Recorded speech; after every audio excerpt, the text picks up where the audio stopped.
Yo, what's good everyone? So picture this. What if Deku could permanently copy any quirk just by touching someone? Dude, this is absolutely insane when you think about it. We're talking about collecting Todoroki's ice and fire, Uraraka's gravity powers, Tokoyami's dark shadow, all while still getting one for all from All Might. That's not just broken, that's like having a cheat code for the entire MHA universe.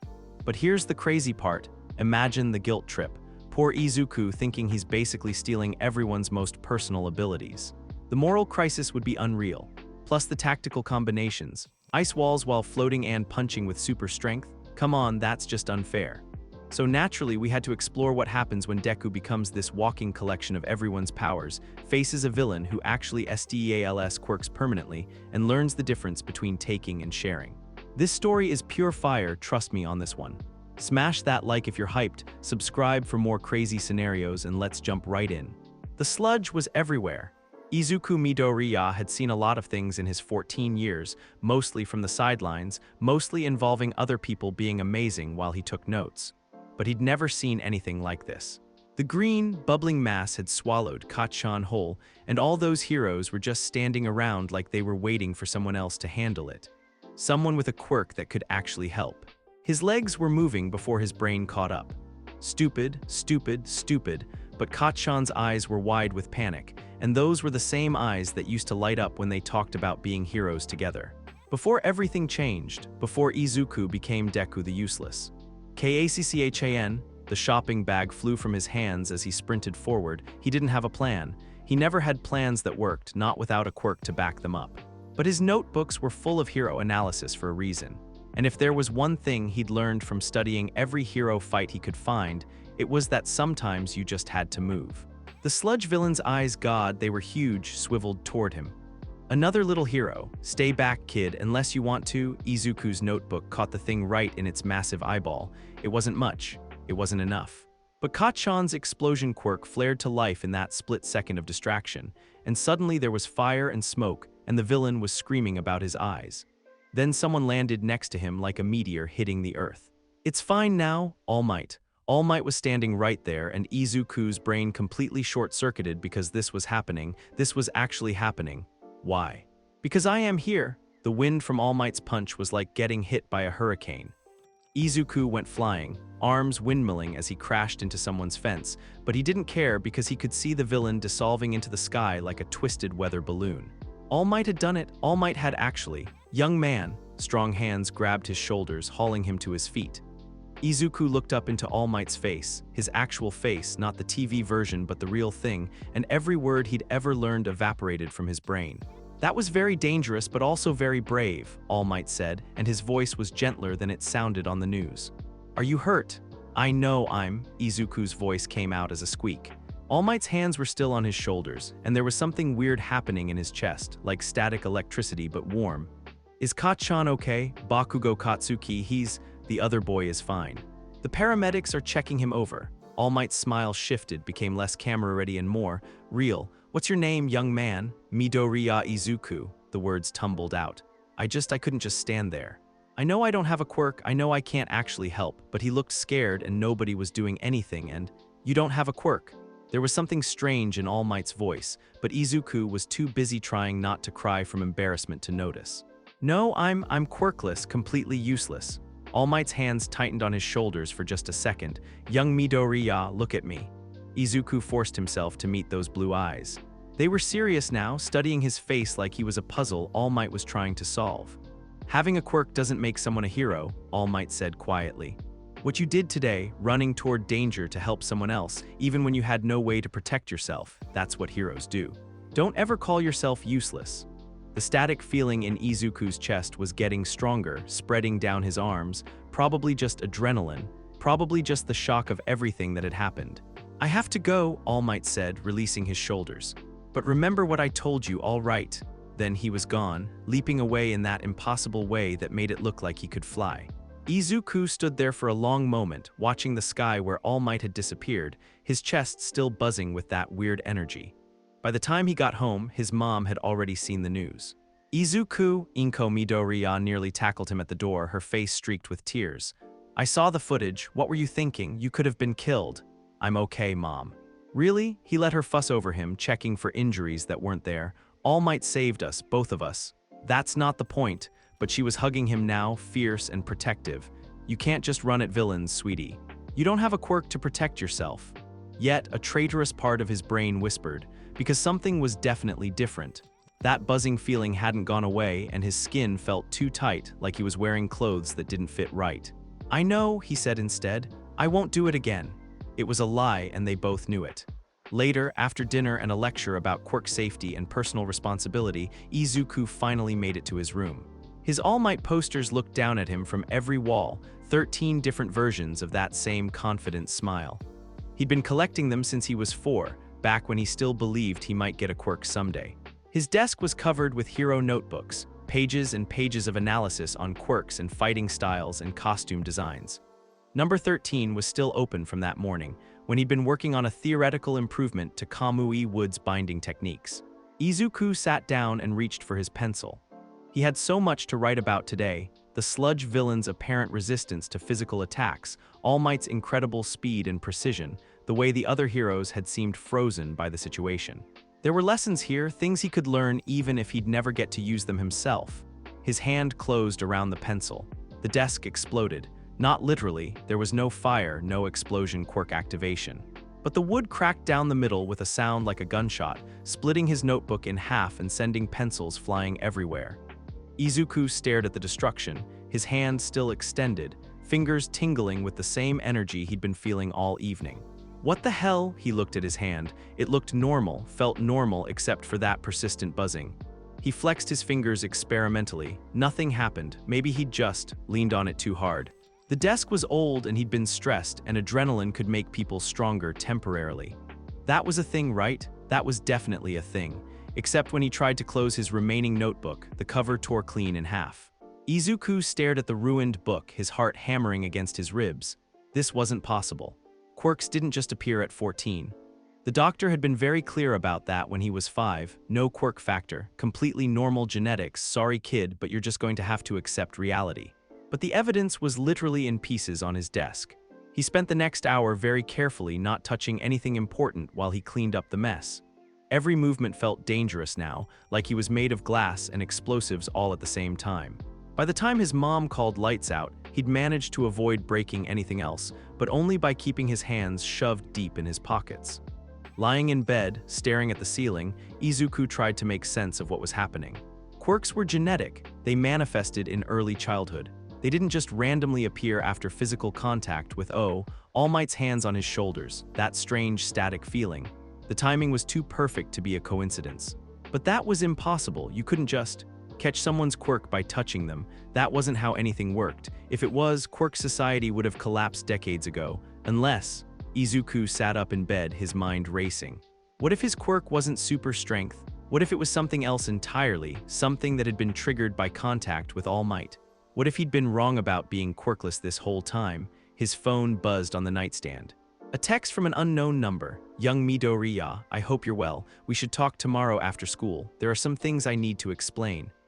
Izuku stared at the message until his eyes burned. All Might had his phone number.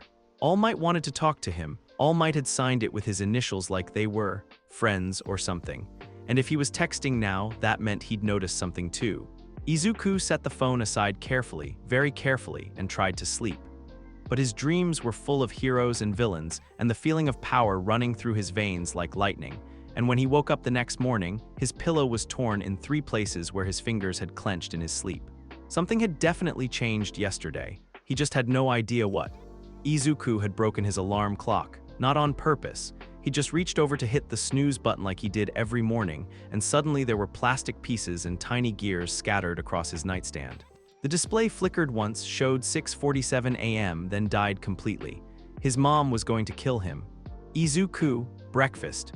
Her voice drifted up from the kitchen, completely unaware that her son had apparently developed the ability to destroy electronics with a casual touch. He stared at the remains of the clock, his stomach churning. Yesterday could have been a fluke, stress, adrenaline. Maybe he'd been sitting wrong and put too much weight on that old desk. But this was deliberate. He'd reached for the clock with normal, everyday movement, and it had just crumbled, like he was strong enough to crush plastic and metal without even trying. Coming, Mom. getting dressed was a nightmare. His school uniform felt like tissue paper between his fingers. The buttons on his shirt required the kind of delicate touch he'd never had to think about before, and by the time he made it downstairs, he was exhausted from the constant mental effort of not destroying everything he touched. "You look tired, sweetie," his mom said, not looking up from her morning show. "Bad dreams?" Something like that. Izuku slid into his chair with exaggerated care and eyed his breakfast like it might bite him. Chopsticks had never seemed so dangerous. "Mom, what would you do if someone you knew suddenly got a quirk?" Inko finally looked at him, eyebrows raised. "That's an odd question. You know quirks don't just appear, right? They're genetic. You either have the factor or you don't. But hypothetically, Izuku," her voice went gentle in that way it did whenever they talked about quirks, "you know how I feel about this. Just because you don't have a flashy power doesn't mean I'm not talking about me." The lie came out smoother than he'd expected. "There was this documentary about late-blooming quirks and I was just curious." His mom studied his face for a long moment, then turned back to the TV. "Well, I suppose they'd have to register it with the government and get their paperwork updated. There's probably counseling involved. That would be a huge adjustment to make." Izuku nodded and very carefully picked up a piece of tamagayaki. The chopsticks held, the egg didn't explode. Small victories. His phone buzzed against his leg. Dagoba Municipal Beach, 4 p.m., come alone. A.m. His heart did something complicated in his chest. All Might wanted to meet him at the beach, the one covered in trash that nobody ever went to anymore. Private, isolated, the kind of place where you had conversations you didn't want anyone else to hear. All Might had definitely noticed something. School was torture. Not because of the classes, Izuku had always been good at the academic stuff. But every pencil, every desk, every doorknob felt like a potential disaster waiting to happen. He found himself moving like he was made of porcelain, each gesture calculated and careful. Kacchan noticed. "What the hell is wrong with you today, Deku?" They were in their usual spot on the roof during lunch, which meant Kacchan was eating while glaring at the world in general, and Izuku was trying to eat while avoiding his childhood friend's attention. "It wasn't working. Nothing's wrong," Izuku said, very carefully unwrapping his sandwich. "Bullshit." Kacchan leaned forward, red eyes narrowing. "You've been acting weird all morning. Moving all slow and shit like you're scared of your own shadow." More like scared of accidentally crushing someone's hand during a high five, Izuku thought, but that wasn't exactly something he could say out loud. "I'm fine, Kacchan. Just tired." Kacchan's voice went flat in that dangerous way that meant he was about to start yelling. "Right, this wouldn't have anything to do with yesterday, would it? With you playing hero and getting your ass saved by All Might." There was something sharp in Kacchan's tone, sharper than usual.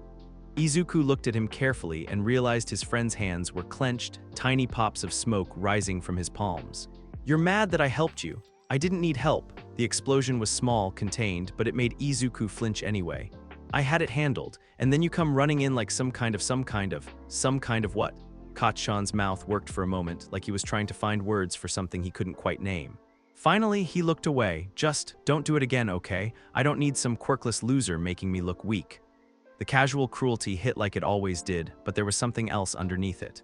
Something that almost sounded like worry. Izuku finished his lunch in silence, and if the sandwich wrapper tore a little bit in his hands, well, paper was fragile anyway.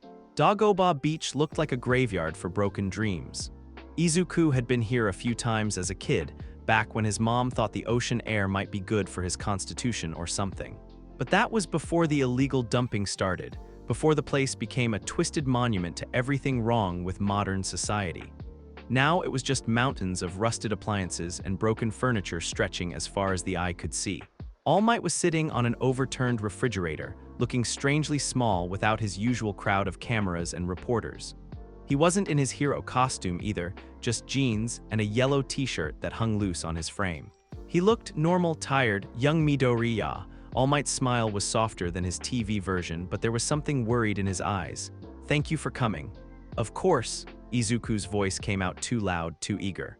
He tried to dial it back. "I mean, you said you wanted to talk, so..." "Yes, about yesterday." All Might patted the space next to him on the refrigerator. "Please sit." Izuku perched carefully on the edge, hyper-aware of the metal beneath him. If he crushed All Might's impromptu bench, there would be no explaining that away. "Can I ask you something?" All Might said. "Have you noticed anything different since our encounter with the sludge villain?" Izuku's heart hammered against his ribs. Different how? Stronger, perhaps, more, physically capable than usual. There was no point in lying. All Might was the #1 hero. If he'd noticed something, he'd figure out the truth eventually anyway. My desk broke, Izuku said quietly, and my alarm clock, and I keep having to be really careful not to rip things by accident. All Might nodded like this was exactly what he'd expected to hear. I see. And when did this start? Yesterday evening, after I got home. Izuku looked at his hands, still not quite believing what he was about to say. Right after you touched me. The silence stretched between them, filled only by the sound of waves lapping against the trash-strewn shore. Finally, All Might sighed. Young Midoriya, I need to tell you something very few people know. He looked out at the ocean, his expression serious. My quirk, One for All, isn't just super strength. Izuku blinked. It's not, no, it's a stock-pulling quirk, one that gathers power over time and passes it from person to person. I inherited it from my predecessor, and someday I'll pass it to someone worthy of carrying on its legacy. This was a lot. Izuku tried to process what All Might was telling him, but it didn't make sense. But what does that have to do with? One for All can only be transferred deliberately, through conscious choice and a medium like DNA, All Might continued. Hair, blood, saliva, something like that. A simple touch shouldn't have done anything. Then why? Because you don't have super strength, young Midoriya. All Might turned to look at him, and there was something like awe in his expression. You have something much rarer, you have a copy quirk. The words hit Izuku like a physical blow. A what? You copied One for All. Somehow, through skin contact, you managed to replicate my quirk and make it permanently your own. All Might's smile was amazed and worried in equal measure. I've never heard of anything like it. Copy quirk. The words bounced around in Izuku's head like pinballs, refusing to stick to anything that made sense. But the doctor said when I was 5, copy quirks are incredibly rare, and they often don't manifest until triggered by contact with another quirk user, All Might explained. It's possible you've had the factor your entire life just dormant. Izuku stared at the trash-covered beach, his mind reeling. A quirk. He had a quirk. Not just any quirk, but apparently one of the rarest types in existence. And he'd stolen it from All Might. Oh God. The realization hit him like a punch to the gut. I stole your power. Without permission, Hey now, All Might's voice went gentle. You didn't steal anything. You can't control what your quirk does any more than I can control mine. But it's your power, Izuku's voice cracked. You inherited it from someone important, and I just took it without asking. Young Midoriya, listen to me. All Might put a careful hand on his shoulder, and Izuku had to resist the urge to flinch away. One for All is still mine. What you have is a copy, similar but not identical. You haven't taken anything from me. That should have been reassuring, but it just made Izuku feel worse. How is that better? I copied your most personal, most important ability just by touching you. What if I do it to other people? What if I can't control it? All Might was quiet for a long moment, studying Izuku's face. Is that what you're worried about? That you might accidentally copy someone else's quirk? Wouldn't you be? Izuku's hands clenched into fists, and he heard the metal of the refrigerator creak ominously. What if I touch someone and copy something dangerous? What if I hurt people? Then we'll figure it out together. Izuku looked up, startled by the certainty in All Might's voice. You're not the first person to have a quirk they didn't understand, All Might said. And you won't be the last. The important thing is what you do with it. But what if I don't want it? The words came out small and desperate. What if I don't want to be the kind of person who takes other people's powers? All Might was quiet for so long that Izuku thought he might not answer. When he finally spoke, his voice was thoughtful. Young Midoriya, do you remember what you did yesterday when you saw that boy in danger? I ran toward the villain. Even though you thought you were quirkless, even though you had no way to protect yourself. All Might's smile was proud and sad at the same time. You didn't think about whether you deserved to have power. You just saw someone who needed help and you moved. Izuku felt something tight in his chest start to loosen. But this is different, is it? All Might stood up, brushing dust off his jeans. Power is just a tool, young Midoriya. What matters is how you choose to use it. They walked back toward the city in comfortable silence, Izuku's mind churning with everything All Might had told him. Copy quirk, he had a copy quirk. It explained so much and yet raised 1,000 new questions. All Might, he said as they reached the edge of the beach. What happens now? Now we get you registered with the proper authorities and we start training. All Might's grin was back to its usual brightness. After all, if you're going to have One for All, you'd better learn how to use it properly. Training? Of course. You don't think I'd leave you to figure this out on your own, do you? All Might laughed. Besides, I have a feeling your quirk is going to be a lot more complicated than simple super strength. As they parted ways at the train station, Izuku felt something he'd never experienced before. Hope mixed with terrifying possibility. He had a quirk. He had All Might's quirk or a version of it, but more than that, he had All Might's support. Maybe, just maybe, he could actually become a hero after all. The thought followed him all the way home, where he very carefully didn't break anything else and dreamed of a future where having power didn't make him a thief, just a hero. 10 months of training with All Might had taught Izuku 3 very important things. First, one for all hurt like hell when you didn't use it right. His collection of broken bones over the past year could attest to that. Second, his copy quirk was way more complicated than anyone had initially thought. It wasn't just touch-activated. He had to genuinely want to understand the person's quirk, had to be paying attention when it activated. Which explained why he hadn't accidentally copied every quirk user he'd ever bumped into on the train. Third, All Might was a surprisingly good teacher when he wasn't trying to maintain his public image. Remember, All Might said, adjusting Izuku's stance for the 100th time that morning, you're not trying to punch through the robot, you're trying to punch through the space behind it. They were at Dagobah Beach again, which looked significantly less apocalyptic than it had 10 months ago. Turns out having super strength made cleaning up mountains of trash surprisingly therapeutic. Izuku had suggested it as training, and All Might had been so proud he'd nearly cried right there on the sand. One for all. Full cowl 5%, Izuku muttered, feeling the familiar electric tingle spread through his body. It was barely a fraction of the quirk's true power, but it was his. He'd earned every careful percentage point through months of broken bones and frustrated tears. His fist connected with the refrigerator they'd been using as a target. The metal crumpled inward with a satisfying crunch, but it didn't explode into 1,000 pieces like it would have in the early days. Control, that was what the last 10 months had been about. Excellent, All Might beamed at him. Your power regulation has improved dramatically. You should have no trouble with the UA entrance exam. The UA entrance exam, tomorrow. The thought made Izuku's stomach do complicated gymnastics routines. All Might, he said, wiping sweat from his forehead. What do I tell them? About my quirk, I mean. They'd been dancing around this question for weeks. The official quirk registry listed him as having a strength enhancement quirk, which wasn't technically a lie. But it wasn't the whole truth either, and Izuku wasn't sure how long he could keep the deception going. All Might's smile faltered slightly. What do you want to tell them? I don't know. Izuku slumped down on a piece of driftwood, suddenly exhausted. The truth feels too complicated and too dangerous. If people knew I could copy quirks, they might treat you differently, All Might finished, with suspicion, fear. Yeah, Izuku had spent a lot of time thinking about this. Copy quirks weren't just rare, they were the stuff of villain origin stories. How many heroes would trust someone who could steal their abilities with a touch? But lying doesn't feel right either. Young Midoriya, All Might sat down beside him, his expression thoughtful. Do you remember what I told you about power being a tool, that it's how you use it that matters? Exactly, you're not lying about having a strength quirk, you do have one. You're just not telling them the whole story yet.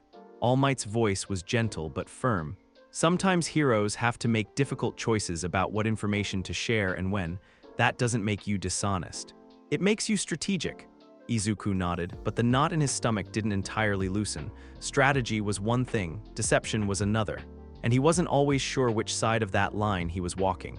Besides, All Might added with a grin, I have a feeling your classmates will figure it out eventually anyway. Teenagers aren't exactly known for their subtlety. The next morning arrived with the kind of perfect spring weather that made everything seem possible. Izuku stood in front of UA's massive gates, trying not to throw up from nerves. He wasn't alone.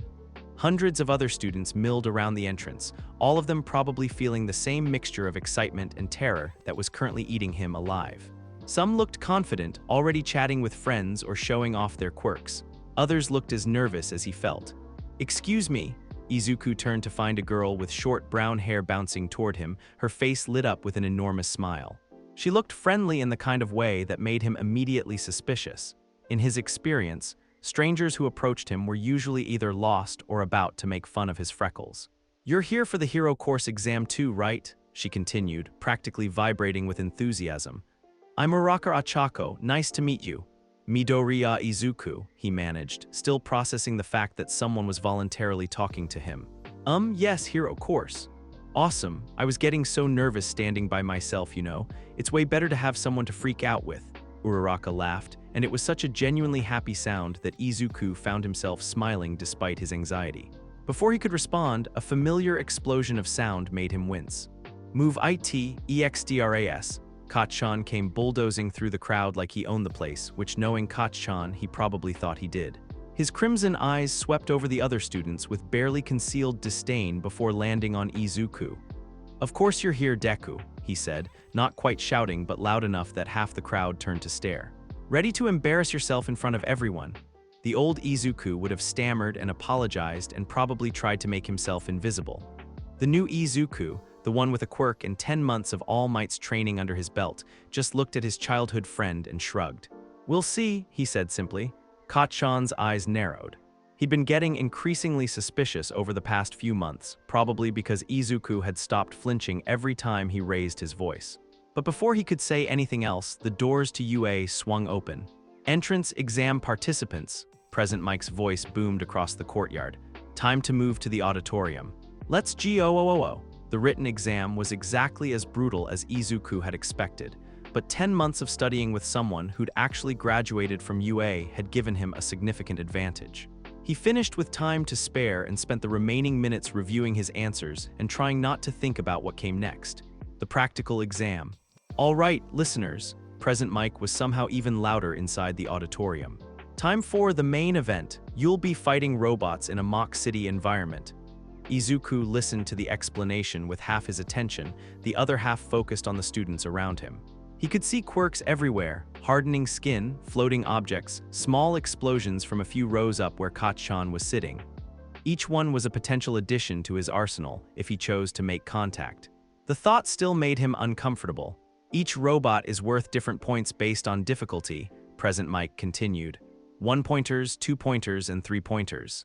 You have 10 minutes to rack up as many points as possible. A hand shot up from the audience. "Excuse me, but your handout mentions 4 types of robots, not 3. Izuku craned his neck to see who was speaking and spotted a tall boy with dark hair and glasses, looking extremely serious. The kind of serious that suggested he'd probably read the UA student handbook cover to cover. "Ah, excellent question," Present Mike grinned. "The 4th robot is worth 0 points. It's just an obstacle, so my advice is to avoid it. 0 points. Izuku filed that information away. In his experience, things that seemed unimportant in hero scenarios usually ended up being the most important of all. Battle Center B was a maze of concrete and steel designed to look like a small city. Izuku found himself grouped with Uraraka and about 30 other students, all of them eyeing each other with various degrees of competitiveness and suspicion. "You can do this," he whispered to himself, feeling one for all humming just beneath his skin. 5%. Stay in control. Don't break anything you don't mean to break. The starting buzzer echoed off the fake buildings like a gunshot. Chaos erupted immediately. Students scattered in every direction, quirks activating left and right as they searched for targets. Izuku hung back for just a moment, analyzing the situation the way All Might had taught him. Most of the other students were going for the obvious targets, the smaller robots that were easier to destroy quickly. But that meant they were also clustering together, competing for the same points. The bigger robots were being left alone, probably because they looked more intimidating. Perfect. Izuku spotted a 3-pointer lumbering down a side street and took off running. His classmates were strong, but most of them were still thinking like students. They wanted to play it safe, rack up easy points, avoid unnecessary risks. Izuku had spent 10 months learning to punch things that could kill him. Full cowl 5%. The familiar tingle spread through his body as he leaped, fist drawn back. The 3-pointer's sensors swiveled toward him just in time to register the impact. The robot's head crumpled like aluminum foil. Izuku landed in a crouch, already scanning for his next target. A group of 1-pointers was approaching from his left, their mechanical voices chattering about target acquired. He grinned and launched himself toward them. This was actually kind of fun. 10 minutes felt like 10 seconds. Izuku lost count of how many robots he destroyed somewhere around the 15-point mark, too focused on the rhythm of movement and impact to worry about numbers. His body felt alive in a way it never had before, one for all singing through his veins like electricity. He was so caught up in the fight that he almost missed the screaming. "Help. I'm stuck." Izuku spun around to see Uraraka pinned under a piece of concrete debris, her face pale with pain. Behind her, casting a shadow that blocked out the sun, was the biggest robot he'd ever seen. the zero-pointer. It had to be at least 60 feet tall, its massive fists already rising to smash down on the helpless girl. Around them, other students were running away, smart, tactical, exactly what any reasonable person would do when faced with something that outweighed them by several tons. Izuku was already moving before his brain caught up. This is stupid, the logical part of his mind screamed. It's worth 0 points, you're going to get yourself killed for nothing. But Uraraka was trapped and terrified and looking at that robot like it was the end of the world. And somewhere in the back of his mind, he could hear All Might's voice. What you did yesterday, running toward danger to help someone else, that's what heroes do. Full cowl 100%. The power that flooded his system was unlike anything he'd ever felt. Every cell in his body screamed in protest as One for All's true strength coursed through him, but he didn't care. He had one shot at this, and he wasn't going to waste it. His fist connected with the zero-pointer's face with the force of a small meteor. The robot didn't just fall, it flew, its massive bulk arcing through the air like a twisted metal rainbow before crashing into the side of a building half a mile away. The impact shook the entire testing ground. Izuku fell. The backlash from using One for All at full power hit him like a truck. He could feel bones breaking, muscles tearing, his right arm going completely numb as he plummeted toward the concrete below. This was going to hurt. This was going to hurt a lot. Something soft touched his cheek. Suddenly, he wasn't falling anymore. He was floating, drifting gently downward like a feather on the wind. Uraraka was standing below him, one hand pressed to her lips, her other arm hanging limp at her side. "Release," she whispered. Gravity reasserted itself, but gently. Izuku touched down on the ground with barely more impact than stepping off a curb. He tried to say thank you, but his voice came out as a croak. "That was amazing." Uraraka was grinning despite the obvious pain in her arm. "I've never seen anyone punch a robot that hard. Are you okay?" Izuku tried to nod and immediately regretted it when his vision went spotty. "Yeah, his legs gave out. Uraraka caught him before he could hit the ground, her uninjured arm surprisingly strong. And the moment her skin touched his, Izuku felt that familiar static tingle that meant his quirk was activating. No, but it was too late. The sensation was already spreading through his system, zero gravity integrating itself into his quirk factor like it had always belonged there. He'd copied her power without meaning to, without asking permission, just like he'd feared. "I'm sorry," he whispered, not sure if he was apologizing for copying her quirk or for being too heavy to carry properly. "For what?" Uraraka shifted his weight, making sure he was stable. "You saved my life. If anything, I should be thanking you." She had no idea what he'd just done. No idea that he now had access to her most personal ability, the quirk that made her unique. And looking at her bright, grateful smile, Izuku decided he was going to keep it that way. At least for now. Recovery Girl's healing took the edge off his injuries, but Izuku was still sore and exhausted by the time he made it home that evening. His mother took one look at his bandaged arm and launched into the kind of worried lecture that only moms could manage, but he barely heard her.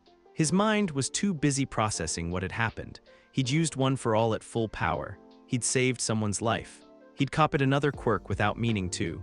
And tomorrow, UA would send him a letter telling him whether or not he'd made it into the hero course. "Izuku," his mom was looking at him with concern. "Are you all right? You seem distracted." "Just thinking about the exam," he said, which wasn't a lie. "I won't know if I passed until tomorrow." Inko smiled and ruffled his hair. "I'm sure you did wonderfully, sweetie. You've been working so hard." That night, Izuku lay in bed staring at the ceiling and thinking about quirks. His quirk. One for All hummed quietly in his chest, a warm presence that had become as familiar as his own heartbeat. But underneath it, he could feel something new, a lightness like gravity was just a suggestion rather than a law. Zero gravity, Uraraka's quirk, he hadn't meant to copy it. Hadn't even realized it was happening until it was too late. But now it was part of him, as permanent and integrated as One for All itself. The thought should have terrified him. Instead, he found himself thinking about the way Uraraka had caught him when he fell, the determined look in her eyes as she'd used her own quirk to save him even while injured. Maybe having her power wasn't stealing. Maybe it was carrying a piece of her heroism with him. Maybe. The UA acceptance letter arrived the next morning in the form of a small metal device that projected All Might's grinning face into their living room. Izuku's mom cried. All Might congratulated him on scoring in the top 5. And somewhere between the joy and the relief and the dawning realization that he was actually going to be a UA student, Izuku made a decision. He was going to be the best hero he could be, not just with One for All, but with every quirk he carried. He was going to honor the people who had shaped his power, whether they knew it or not. Starting with the girl who had caught him when he fell. Yue, here he came. Yue was bigger than Izuku had imagined. Not just the buildings, though those were impressively massive, but the sheer presence of the place. Walking through the halls felt like stepping into a living piece of hero history, every corridor lined with photos and trophies from decades of legendary graduates. The air itself seemed to hum with potential energy, as if the school was holding its breath in anticipation of the next generation of heroes. Izuku clutched his schedule and tried not to gawk too obviously at everything around him. Class 1A, Room 1A, first floor. It should have been simple to find, but he kept getting distracted by display cases full of hero memorabilia and motivational posters featuring alumni who'd gone on to become household names. If you keep walking that slowly, you're going to be late. Izuku spun around to find a tall boy with dark hair and glasses striding toward him with a kind of purposeful energy that suggested he'd probably mapped out the entire school before classes even started. It took him a second to recognize the serious student from the entrance exam, the one who'd asked about the fourth robot. "Oh, I'm just trying to find your classroom." The boy's expression softened slightly. "I'm Ida Tenya, Class 1A. I assume you're also headed there, given that you're holding the same schedule layout I am." "Midoriya Izuku," he managed. "And yeah, 1A, nice to meet you." "Likewise. I must say your performance during the practical exam was quite impressive." Ida fell into step beside him as they walked, his movements sharp and precise. "That punch you delivered to the zero-pointer was extraordinary. What type of quirk allows for such raw power output?" The question Izuku had been dreading. He'd prepared an answer, practiced it dozens of times in the mirror, but actually saying it out loud to someone who'd witnessed his strength firsthand felt different. "It's a kind of enhancement quirk," he said carefully. "I can boost my physical abilities, but it's hard to control." "Ah, a power regulation issue. That's quite common with strength-type quirks." Ida nodded seriously. "I'm sure you'll master it with proper training. UA has excellent facilities for quirk development." If only it were that simple, Izuku thought. Out loud, he said, "What about you?" "I didn't get to see much of your quirk during the exam." "Engine," Ida gestured to his legs with obvious pride. "I have exhaust pipes in my calves that allow me to move at high speeds. It's a family quirk. Both my brother and father are speed-type heroes." Izuku's analytical mind immediately started cataloging the possibilities. Enhanced speed and mobility, probably excellent for rescue operations and battlefield positioning.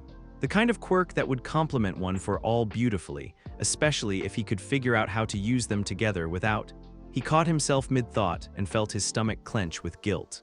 Here was Ida being friendly and open about his abilities, and Izuku's first instinct was to figure out how to copy them. What kind of person did that make him? They reached Class 1A just as a familiar voice echoed from inside the room. "Take your feet off that desk. Such behavior is disrespectful to both your fellow students and the upperclassmen who sat there before you." "Ha. Who the hell are you to tell me what to do?" Izuku winced. That was definitely Kachan, which meant he was about to walk into the middle of one of his childhood friends' territorial disputes. Through the doorway, he could see Bakugo lounging in his chair with his feet propped up, glaring at Ida with barely contained irritation.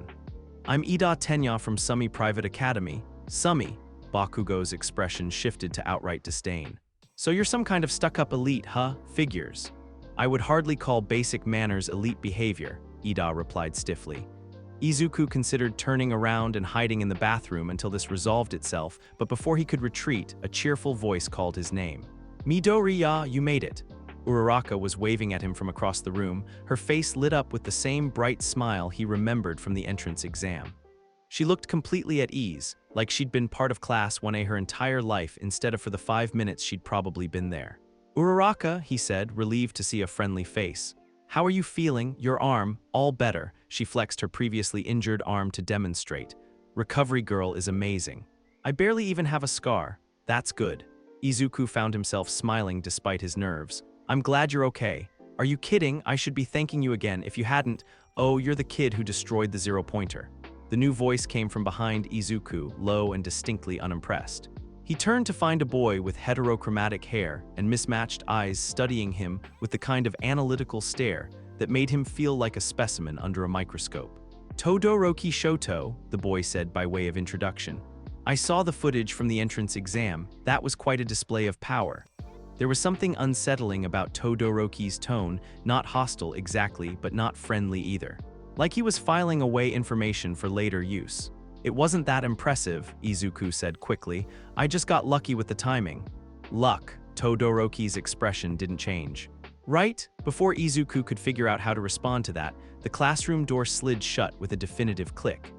A yellow sleeping bag on the floor that he'd somehow completely missed began to move, and a tired-looking man with long black hair emerged from it like the world's most lethargic butterfly. It took you 8 seconds to quiet down, the man said, his voice flat with exhaustion. Time is a precious resource, you've just wasted it. The entire class fell silent. Even Bakugo stopped glaring at Ida long enough to stare at their apparent teacher, who looked like he'd rather be literally anywhere else.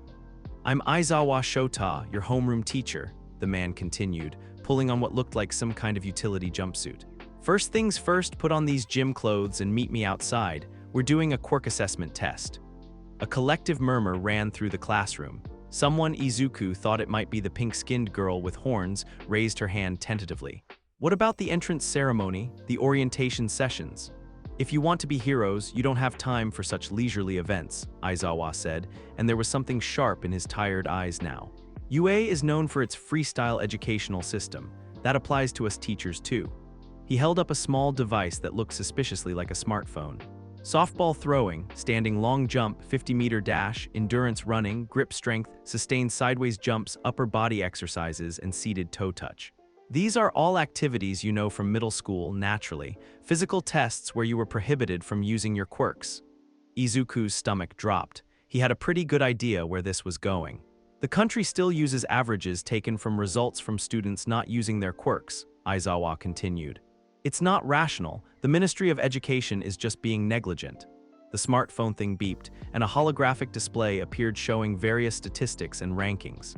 Bakugo, you finished first in the entrance exam, right? In middle school, what was your best result for the softball throw?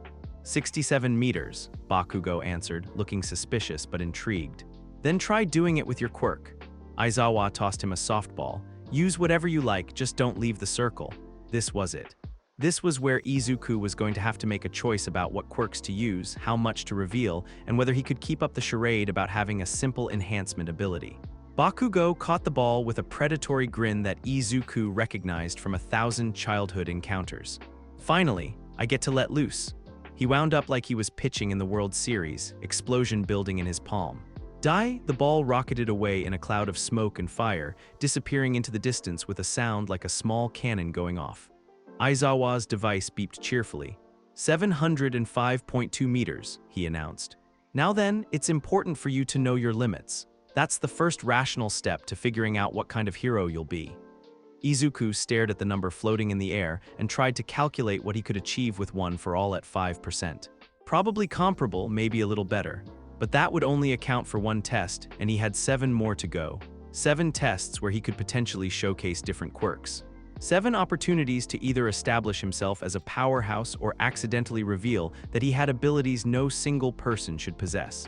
This looks fun, Ashido, the pink girl, bounced on her feet excitedly. Fun? Aizawa's smile was distinctly unfriendly. You have 3 years to become heroes. Will you have an attitude like that the entire time? The temperature seemed to drop several degrees. All right then, new rule. The student with the lowest total score will be judged hopeless and expelled immediately. The excited chatter died instantly. Expelled? Uraraka's voice cracked slightly. But it's only the first day. That's not fair. Natural disasters, highway pileups, rampaging villains, calamity is always right around the corner, Aizawa said, and his tired eyes had gone cold. Japan is full of unfair things. Heroes are the ones who correct all of that unfairness. If you were hoping to spend your evenings hanging out at McDonald's, I'm sorry to tell you that for the next 3 years, UA will run you through the ringer. He paused, letting that sink in. That's plus ultra, use your quirks and give me everything you've got. The first few tests were manageable. Izuku used one for all at a conservative 3% and managed respectable scores without standing out too much. The 50-meter dash put him in the middle of the pack, behind Ida's incredible speed but ahead of most of the others. Grip strength was similar, enhanced, but not impossibly so. It was during the standing long jump that things got complicated. Midoriya, Aizawa called, you're up. Izuku stepped up to the line, very aware that half the class was watching him with varying degrees of curiosity. Bakugo's eyes were particularly intense, like he was trying to solve a puzzle that was missing several pieces. Just one for all, Izuku told himself. Keep it simple. But as he crouched down to prepare for the jump, his mind wandered to the quirk he'd accidentally copied during the entrance exam. Zero gravity would be perfect for this test. He could launch himself with one for all and then reduce his weight to extend the distance significantly. The thought was tempting, too tempting. No, he decided firmly, I'm not going to use Uraraka's quirk without her permission. That's not the kind of hero I want to be. Full cowl. 5%. He launched himself forward with pure enhanced strength, sailing through the air in a clean arc before landing in the sand pit with a solid thump. The measurement appeared on Aizawa's device, 8.7 meters. Good but not exceptional, exactly what he'd been aiming for. Decent, Aizawa said neutrally. Todoroki, you're next. Izuku moved out of the way and watched as Todoroki stepped up to the line. The heterochromatic boy paused for a moment, studying the sand pit with those unsettling mismatched eyes, then crouched down. Ice erupted from his right foot in a controlled burst, creating a slick ramp that launched him forward while freezing the landing area to reduce friction. He slid across the ice for nearly 12 meters before coming to a stop. Impressive use of your quirk's secondary applications, Aizawa noted. 11.8 meters. As Todoroki walked past him back to the group, their shoulders briefly brushed. Izuku felt that familiar static tingle and tried not to panic as half-cold, half-hot integrated itself into his quirk factor. Damn it, another accidental copy. Another person's most personal ability now permanently part of his own power set. And this time, it was someone who clearly didn't trust him already, someone who seemed to be watching his every move for signs of weakness or deception. The softball throw was his chance to really show what he could do, but also his biggest risk. One for all at full power had destroyed the zero-pointer during the entrance exam, but it had also nearly destroyed him. He needed to find a middle ground, impressive enough to avoid expulsion, controlled enough to not reveal the true extent of his abilities. Midoriya, Aizawa called. Final test! Izuku took the ball and walked to the circle, very aware that this was the moment that would define how his classmates saw him. Too weak, and they'd dismiss him. Too strong, and they'd start asking questions he wasn't ready to answer. Behind him, he could hear whispered conversations. Think he'll beat Bakugo's score? No way. Did you see his other results? He's decent, but nothing special. I don't know, he seemed pretty strong during the entrance exam. Izuku closed his eyes and tried to center himself. One for all hummed in his chest, warm and familiar. But underneath it, he could feel the newer additions. Zero gravity's weightless potential, half-cold, half-hot's elemental duality. 3 quirks, each one representing a person who'd shaped his path to heroism. Maybe it was time to stop being afraid of what he could do and start focusing on why he wanted to do it. Full cowl, 8%. The enhanced power flowed through his system, more than he'd ever used in a controlled situation but still manageable. He wound up feeling the strength build in his shoulder and arm, then let loose with everything he had. The ball disappeared into the sky like a comet. Aizawa's device beeped. 847.3 meters. A collective gasp ran through the class. Even Bakugo looked impressed, though he was trying to hide it behind his usual scowl. Not bad, Aizawa said, and coming from him, that was practically a glowing review. You've got power, but you're holding back. Why? The question caught Izuku off guard. It's hard to control. If I use too much, I could hurt myself, or someone else. Control is something you learn through practice, not caution, Aizawa said, but knowing your limits is important too. Just make sure you're not letting fear hold you back from your potential. As they gathered for the final results, Izuku found himself surrounded by classmates who suddenly seemed much more interested in talking to him. That was amazing, Uraraka bounced beside him, clearly thrilled. You threw that ball so hard I thought it was going to break the sound barrier. Indeed, Ida agreed, adjusting his glasses. Your quirk appears to have significant potential for both combat and rescue scenarios. Even some of the students he hadn't talked to yet were looking at him with new interest. The boy with the bird head, Tokoyami, according to his introduction, nodded approvingly. Impressive raw power, you'll be a valuable ally. But it was Todoroki's reaction that worried him most. The heterochromatic boy was studying him with that same analytical stare, but there was something different about it now. Something that looked almost like recognition. Interesting, Todoroki said quietly, just loud enough for Izuku to hear. Your power seems very versatile. Before Izuku could figure out what that meant, Aizawa called for attention. All right, I'll quickly tell you the results. The total is simply the marks from all 8 tests. The holographic display shifted to show their rankings. Your scores, Izuku scanned the list anxiously. 5th place. Respectable but not outstanding, exactly where he'd been aiming to land. At the bottom of the list, in 20th place, was a boy with purple spheres for hair who looked like he was about to pass out from terror. And I was lying about the expulsion, Aizawa added casually. That was just a rational deception to make sure you gave your best efforts. What? Several students shouted at once, but Aizawa was already walking away. There are handouts with curriculum and such in the classroom. Give them a look. As the class began to disperse, chattering excitedly about their first day and their rankings, Izuku found himself thinking about the quirks now humming quietly alongside One for All in his chest. Zero gravity from Uraraka, copied in a moment of gratitude and heroism.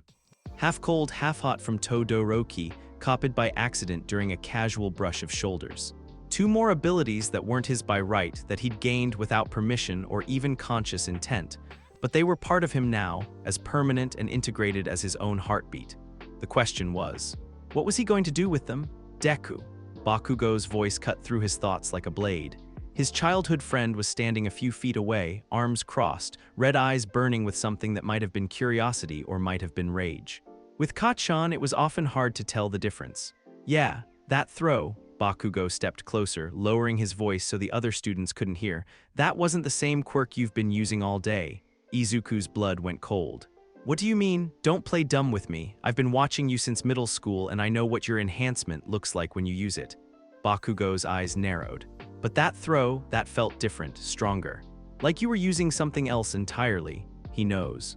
Somehow, impossibly, Kacchan had figured out that there was more to his quirk than simple strength enhancement, and if Kacchan could figure it out. I don't know what you're talking about, Izuku said, but even he could hear how unconvincing he sounded. Bakugo stared at him for a long moment, then shook his head. Whatever. Just don't think I'm going to go easy on you because we grew up together. If you're hiding something, I'll figure it out eventually. He stalked away, leaving Izuku standing alone in the empty testing ground with 3 quirks humming in his chest and the uncomfortable certainty that his secret was already starting to unravel. This was going to be a long 3 years. 3 weeks into his UA career, Izuku had developed a routine. Wake up. Don't break the alarm clock. Eat breakfast without crushing the chopsticks. Take the train to school while carefully avoiding skin contact with other passengers. Attend classes. Try not to accidentally copy any more quirks during combat training. Go home, study, sleep, repeat. It was working mostly. He'd managed to avoid any new accidental copies since that first day, though it required a level of paranoia about physical contact that was probably unhealthy. But his classmates seemed to be accepting his enhancement quirk explanation, and even Kacchan had stopped giving him those suspicious looks. Well, stopped giving him as many suspicious looks. Today's training will be different, All Might announced from the front of the classroom, his hero costume gleaming under the fluorescent lights. You'll have 3 instructors supervising you. Me, Aizawa, and another faculty member will be keeping watch. Izuku perked up. All Might had been scarce during their regular classes, letting Aizawa handle most of the quirk training while he focused on more general hero theory. Having him actively involved in a practical exercise felt significant. Sir, Ida raised his hand with his usual precision. What kind of training is this? All Might's grin somehow got even wider as he held up a card that simply read, Rescue training. You'll be dealing with natural disasters, shipwrecks, stuff like that. A murmur of excitement ran through the classroom. This sounded way more interesting than their usual combat exercises or endurance runs. Guys, I'm not finished, All Might continued. What you wear in this exercise is up to you. I know you're excited to wear your costumes, but keep in mind that you haven't gotten used to them yet, and they might limit your abilities. This special training is at an off-campus facility, so we'll be taking a bus. Izuku looked down at his hero costume briefcase. He'd spent weeks designing the outfit with his mother, trying to create something that would work with One for All while not looking too similar to All Might's classic design. The result was green and practical, with reinforced gloves and a mask that would protect his identity without limiting his vision. But more importantly, it was designed with his copy quirk in mind. Extra pockets for equipment, reinforced joints that could handle different movement patterns, and materials that wouldn't restrict him if he needed to use multiple quirks simultaneously. Not that anyone needed to know that last part. Awesome, Ashido bounced in her seat. I've been dying to try out my costume in a real scenario. This is going to be so manly. Kirishima's teeth practically sparkled as he grinned. I can't wait to see what kind of disasters they throw at us. 20 minutes later, they were all suited up and climbing aboard a surprisingly normal-looking bus. Izuku had been expecting something more heroic, maybe something with All Might's face on the side, or at least some kind of official UA logo. Instead, it looked like any other school transport, complete with slightly uncomfortable seats and that distinctive bus smell. I usually say whatever comes to mind, Asui, Tsuyu, she'd insisted they call her, said as they settled into their seats. Her voice had that same matter-of-fact tone she used for everything, whether she was answering questions in class or commenting on the weather. Asui, Izuku said politely. Call me Tsuyu. Right, Tsuyu. What's on your mind? That power of yours, she said, tilting her head in that slightly frog-like way that was distinctly her. Isn't it a lot like All Might's? Izuku's blood went cold. What do you mean? Well, you both have super strength, and your enhancement quirk seems to affect your whole body the same way his does. Tsuyu tapped her finger against her lips thoughtfully. But All Might doesn't seem to hurt himself when he uses his power, and you looked pretty banged up after the entrance exam. She's observant. Too observant. Izuku had hoped his careful power regulation during class would be enough to throw people off the scent, but apparently Tsuyu had been paying more attention than he'd realized. Lots of people have strength quirks, he said carefully, and like I said, mine's hard to control. I'm still learning. That's true, Kirishima chimed in from across the aisle, but yours is really flashy when you let it loose. Very manly. If you're talking about flashy quirks, then mine's definitely not great for hero work, Kaminari said with a self-deprecating laugh. I short-circuit my brain if I use too much electricity. Strong quirks have their drawbacks, Bakugo muttered from a few seats up. At least you guys have quirks that are useful. Some people just have boring crap. The comment was clearly aimed at someone, probably Izuku, based on the way Kacchan's shoulders were tensed, but before anyone could respond, Asui spoke up again. But Bakugo, your quirk is definitely flashy and strong, right? It is, but All Might never had a downer attitude about his quirk, Kirishima added enthusiastically. Bakugo's explosion was small, contained to his palms, but the threat was clear. What the hell? I'll kick your ass. You know what, we basically just met you, Kaminari said, completely unfazed by the miniature fireworks display, so it's kinda telling that we all know your personality is flaming crap mixed with garbage. You're gonna regret THAT. Izuku tuned out the escalating argument and focused on the scenery rolling past the bus windows.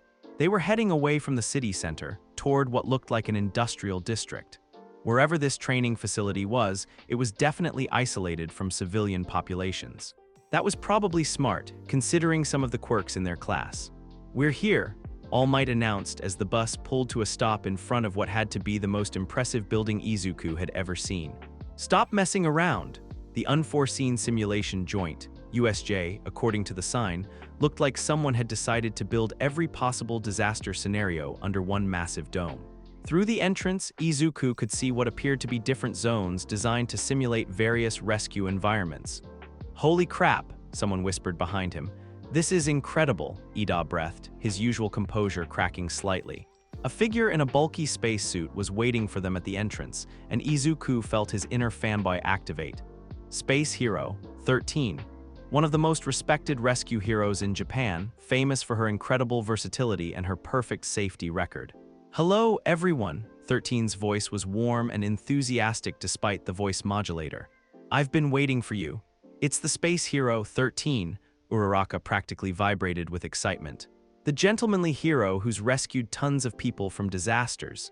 She's one of my favorite heroes, Izuku added, pulling out his notebook almost automatically. Her quirk is incredible for rescue work and her tactical applications are Midoriya, Ida interrupted gently. Perhaps save the analysis for after the tour. Right. He was doing it again, getting so caught up in hero analysis that he forgot to actually interact with the hero in question. Before we begin, 13 said, let me just say, it's a real pleasure to meet you all. I'm looking forward to working with you. All Might jogged up to join them, but something seemed off about his posture.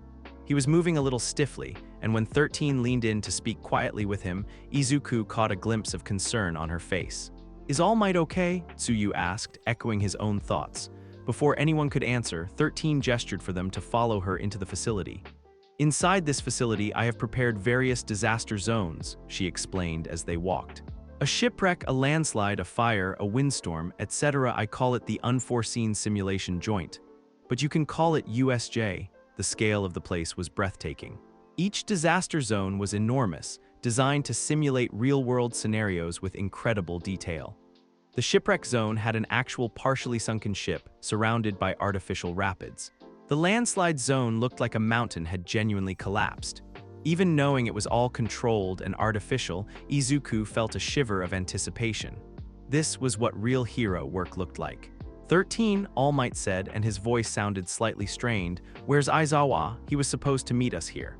"He should be," 13 started to say, but she was interrupted by the sound of the facility's main doors slamming shut with a resonant boom. The lights flickered. A swirling mass of dark purple energy began forming in the central plaza area, expanding outward like a malevolent flower. Students started muttering nervously as the portal grew larger, and Izuku felt his instincts screaming that something was very, very wrong. "Gather together and don't move," Aizawa's voice cut through the growing panic. Their homeroom teacher materialized at the edge of the group, his capture weapon already deployed and his hair floating with the activation of his quirk. 13. "Protect the students." That's when the villains started pouring through the portal. Dozens of them, maybe hundreds, all different shapes and sizes, but united by the same malevolent energy. Some looked like typical thugs, the kind of small-time criminals who robbed convenience stores and picked fights with local heroes. Others were clearly more dangerous, their quirks already active and ready for violence. "This is real," Izuku whispered, his analytical mind trying to process what he was seeing. "Those are actual villains." At the center of the growing crowd stood three figures that made his blood run cold. A man covered head to toe in severed hands, his red eyes visible through the gaps. A massive creature with an exposed brain and beak-like mouth, its muscles bulging with unnatural strength. And a swirling mass of darkness that seemed to be the source of the portal itself. 13 and eraser head, the hand-covered man said, his voice carrying clearly across the space despite the distance. "According to the schedule we received, All Might should be here as well." All Might stepped forward, his usual smile replaced by the kind of serious expression Izuku had only seen during their private training sessions. "So you scumbags used the press as a cover and snuck onto campus. Where is he?" The villain's head tilted slightly, like a curious child asking about a missing toy. "I went through the trouble of bringing this whole crew together, and All Might, the great symbol of peace, isn't here. I wonder if some dead kids will bring him here." The threat hit Izuku like a physical blow. Dead kids. They weren't here to steal something or make a political statement. They were here to kill students to draw out All Might. "What? Real villains?" Kirishima's voice cracked slightly. "No way. How could so many of them get into a UA facility this secure?" "Yeah," Yao Yorozu added, her usual composure wavering, and the sensors didn't go off. "It doesn't matter how they got in," Aizawa said, his voice deadly calm. "What matters is that they're here." His capture weapon snapped out, wrapping around one of the approaching villains and yanking them off their feet. 13, get the students out of here, and try calling the school. "What about you?" Izuku called. "You can't fight them all alone." Aizawa didn't turn around, but Izuku caught his response. "You can't be a hero with just one trick."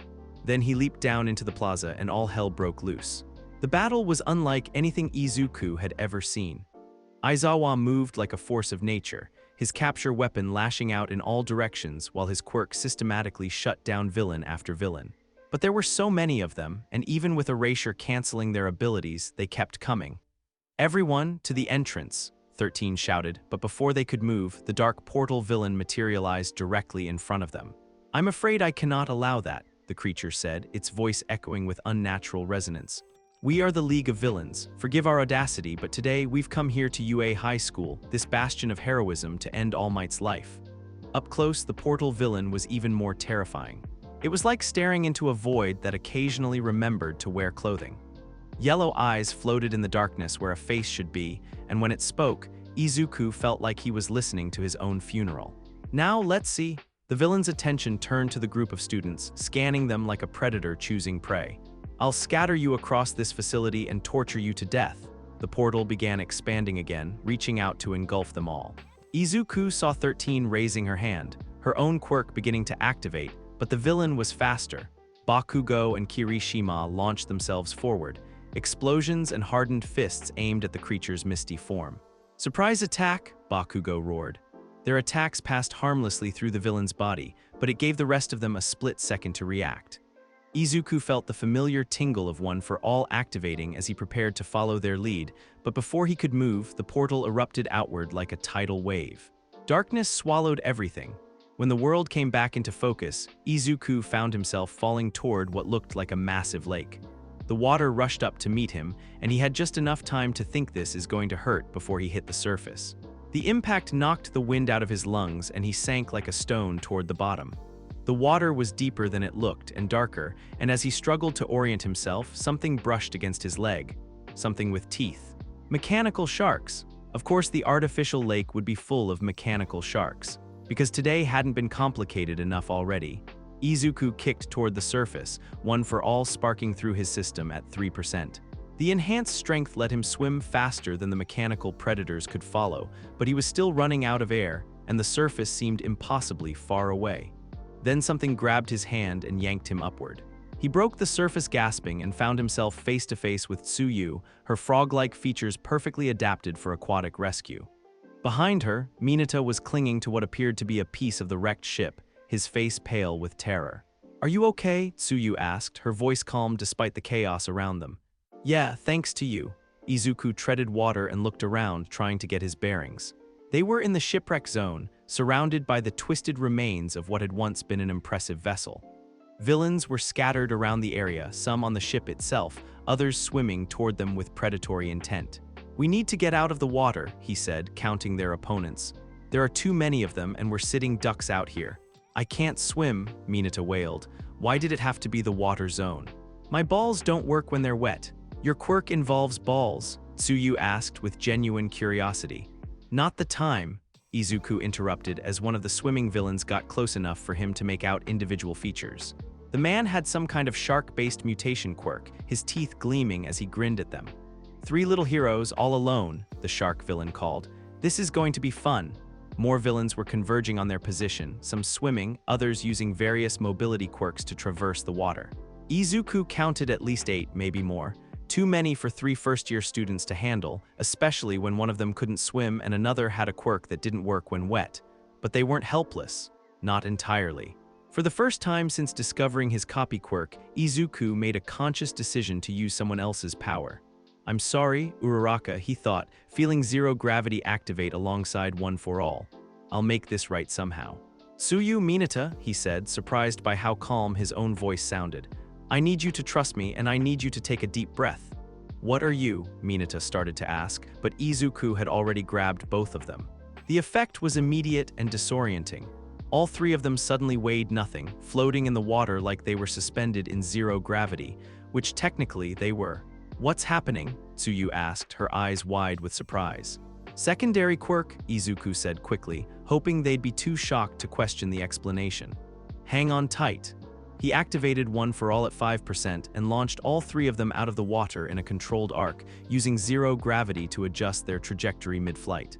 They sailed over the heads of the confused villains and landed on the deck of the wrecked ship with barely more impact than stepping off a curb. "Release," Izuku whispered, and gravity reasserted itself. Tsuyu stared at him. "Midoriya." "That wasn't a strength enhancement." "It's complicated," he said, which was true enough. Before she could ask more questions, the ship shuddered as several villains began climbing aboard. They'd lost the element of surprise, but at least now they had solid ground under their feet and room to maneuver. 8 villains in the water, at least 3 more approaching the ship, Izuku muttered, his analytical mind automatically cataloging threats. "We need to even the odds," an idea struck him, a terrible, dangerous, potentially brilliant idea. "Tsuyu," he said, "how good is your camouflage?" "Pretty good. Why?" "I'm going to make a distraction. When I do, I need you to get behind them and take out as many as you can with your tongue." "Minata, those spheres of yours, how sticky are they when they're dry?" "Super sticky." "They stick to anything except me." Minata's terror was slowly being replaced by determination. "What's the plan?" Izuku looked at the approaching villains, then at the ice-cold water around them, then at his 2 classmates who were trusting him to get them out of this alive. Time to see if copying Todoroki's quirk had been worth the guilt. "The plan," he said, feeling half-cold, half-hot activate for the first time, "is to change the weather." Ice erupted from his right hand in a massive wave, freezing a huge section of the lake solid in seconds. The swimming villains found themselves trapped in ice up to their waists, unable to move, while the ones on the ship stumbled as the vessel suddenly became locked in place by the frozen water around it. Tsuyu's eyes went impossibly wide. Midoriya, how many quirks do you have? That was a very good question, and not one he had time to answer. I'll explain later, he said, ice still crackling around his fingers. Right now, we have villains to stop. The fight that followed was unlike anything from their training exercises. These weren't robots programmed to simulate threats. These were real people with real quirks who genuinely wanted to hurt them. But working together, using their abilities in combination, they managed to systematically disable every villain in the shipwreck zone. Tsuyu's camouflage and mobility let her strike from unexpected angles. Minato's spheres became incredibly effective when the villains couldn't dodge properly on the slick ice. And Izuku found himself seamlessly switching between quirks as the situation demanded, one for all for raw power, zero gravity for positioning, half cold, half hot for area control. By the time they'd finished, all 8 villains were either unconscious, trapped in ice, or stuck to various surfaces by purple spheres. The shipwreck zone was quiet except for their heavy breathing. That was, Minato started to say. Incredible, Tsuyu finished. She was still staring at Izuku with a mixture of awe and confusion. But seriously, Midoriya, what's your quirk actually called? Izuku looked at his hands, one still trailing wisps of cold air, the other crackling with residual one for all energy. 3 quirks used in combat witnessed by his classmates. His secret was definitely out now. It's called copy, he said quietly. I can permanently copy other people's quirks through physical contact. The silence that followed was deafening. You can copy quirks, Tsuyu's voice was carefully neutral. Any quirk, most of them, not mutation types, and there are other limitations, but yeah, Izuku couldn't meet their eyes. I copied zero gravity from Uraraka during the entrance exam and half cold, half hot from Todoroki on our first day of class, both times by accident. So when you grabbed us earlier, Minato's voice trailed off. I used Uraraka's quirk without her permission. The confession felt like swallowing glass. I know how it sounds, I know what it makes me. What does it make you? Tsuyu asked. A thief. Tsuyu was quiet for a long moment, her large eyes studying his face. Finally, she croaked once, her version of a thoughtful hum. You saved our lives, she said simply, 3 times just now. If that makes you a thief, then I think the world needs more thieves. Before Izuku could figure out how to respond to that, an explosion echoed across the facility from the direction of the central plaza. They turned to see smoke and debris rising from where they'd left Aizawa fighting the horde of villains. We need to get back to the others, Izuku said, ice already forming around his hand again. Can you two make it across the frozen lake? Lead the way, Tsuyu said. And Midoriya, yeah, thank you for trusting us with the truth. As they made their way across the ice toward the sounds of battle, Izuku tried not to think about how many more people would learn his secret before this day was over. Or what they'd think of him when they did. 2 weeks after USJ, Izuku was still getting used to being famous. Not All Might famous, obviously. But that first year who has multiple quirks and helped take down a League of Villains attack famous, which was way more attention than he'd ever wanted in his entire life. The media had latched onto his story like sharks scenting blood in the water. Multiple quirk syndrome, they were calling it, though Izuku winced every time he heard the term. It made him sound like he had some kind of medical condition instead of a quirk that was just complicated. Midoriya, Ida said, sliding into the seat next to him during lunch. Are you prepared for the festival? The UA Sports Festival. The biggest event in the hero world, broadcast live to millions of viewers across Japan and beyond. A chance for students to show off their abilities to pro heroes, agencies, and basically everyone with a television. No pressure at all. As ready as I can be, Izuku said, which was mostly true. He'd spent the past 2 weeks training with All Might, working on seamlessly switching between quirks and trying to figure out how much he should reveal to the public. The consensus they'd reached was strategic disclosure. Show enough to be impressive, not enough to be terrifying. I've been analyzing your fighting style, Ida continued, adjusting his glasses, and I believe your versatility will be a significant advantage. However, you should be prepared for other students to target you specifically. Target me? You're the student who survived a direct villain attack and helped coordinate a successful counteroffensive, Yaoyorozu said from across the table. Everyone knows your name now. That makes you a priority opponent. Great. because being secretly terrified of accidentally copying someone's quirk during the festival wasn't stressful enough. Now he also had to worry about having a target painted on his back. "I don't think you should worry too much," Uraraka said cheerfully, appearing at their table with her lunch tray. "You're super strong. And your quirk is really cool." Izuku nearly choked on his rice.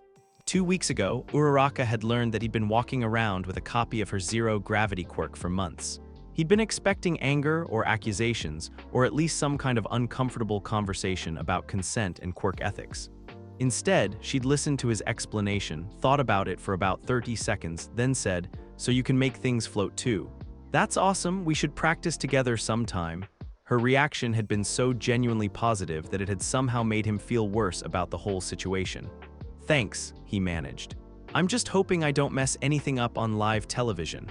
"You won't," Tsuyu said matter-of-factly, joining their growing lunch group. "You kept a cool head during a real villain attack. A sports festival should be easy by comparison." Should be and would be were two very different things, but Izuku appreciated the confidence his classmates had in him, even if it felt somewhat misplaced. Deku, the familiar voice, made everyone at the table tense slightly. Bakugo was standing behind Izuku's chair, not quite looming but definitely making his presence felt. "Kachan," Izuku said carefully. "What's up? We need to talk, privately." That couldn't be good. But refusing would probably just make Kachan more suspicious, and the last thing Izuku needed was his childhood friend making a scene in the middle of the cafeteria. "Okay, I'll catch up with you guys later," he told his tablemates, ignoring their concerned looks. Bakugo led him out of the cafeteria and down a mostly empty hallway before finally stopping and turning around. His red eyes were intense but not quite as hostile as Izuku had been expecting. "I know what you did at USJ," Bakugo said without preamble. Izuku's blood went cold. "What do you mean? Don't play dumb." "Kirishima told me everything. How you used ice against those villains, how you made yourself and the others float, how you switched between different quirks like it was nothing." Damn it. Izuku had been hoping that particular detail wouldn't make it back to Kachan quite so quickly. "I can explain." "You don't need to explain shit," Bakugo interrupted, and his voice was strangely calm. "I figured it out weeks ago. Your enhancement quirk was bullshit from day one." "Then why didn't you say anything?" Bakugo was quiet for a long moment, his expression unreadable. "Because I wanted to see what you'd do with it," he said finally. "Whether you'd keep pretending to be weak or actually try to become strong." That wasn't the answer Izuku had been expecting. "And now you're going to face me in the sports festival," Bakugo said, his familiar competitive grin starting to emerge. "And I'm going to beat you using nothing but my own power. No copied quirks, no borrowed strength, just pure skill. Kachan, I don't care how many quirks you've got in that collection of yours, Deku, I'm still going to be the #1 hero." Bakugo started walking away, then paused. "But at least now it might actually be a decent fight."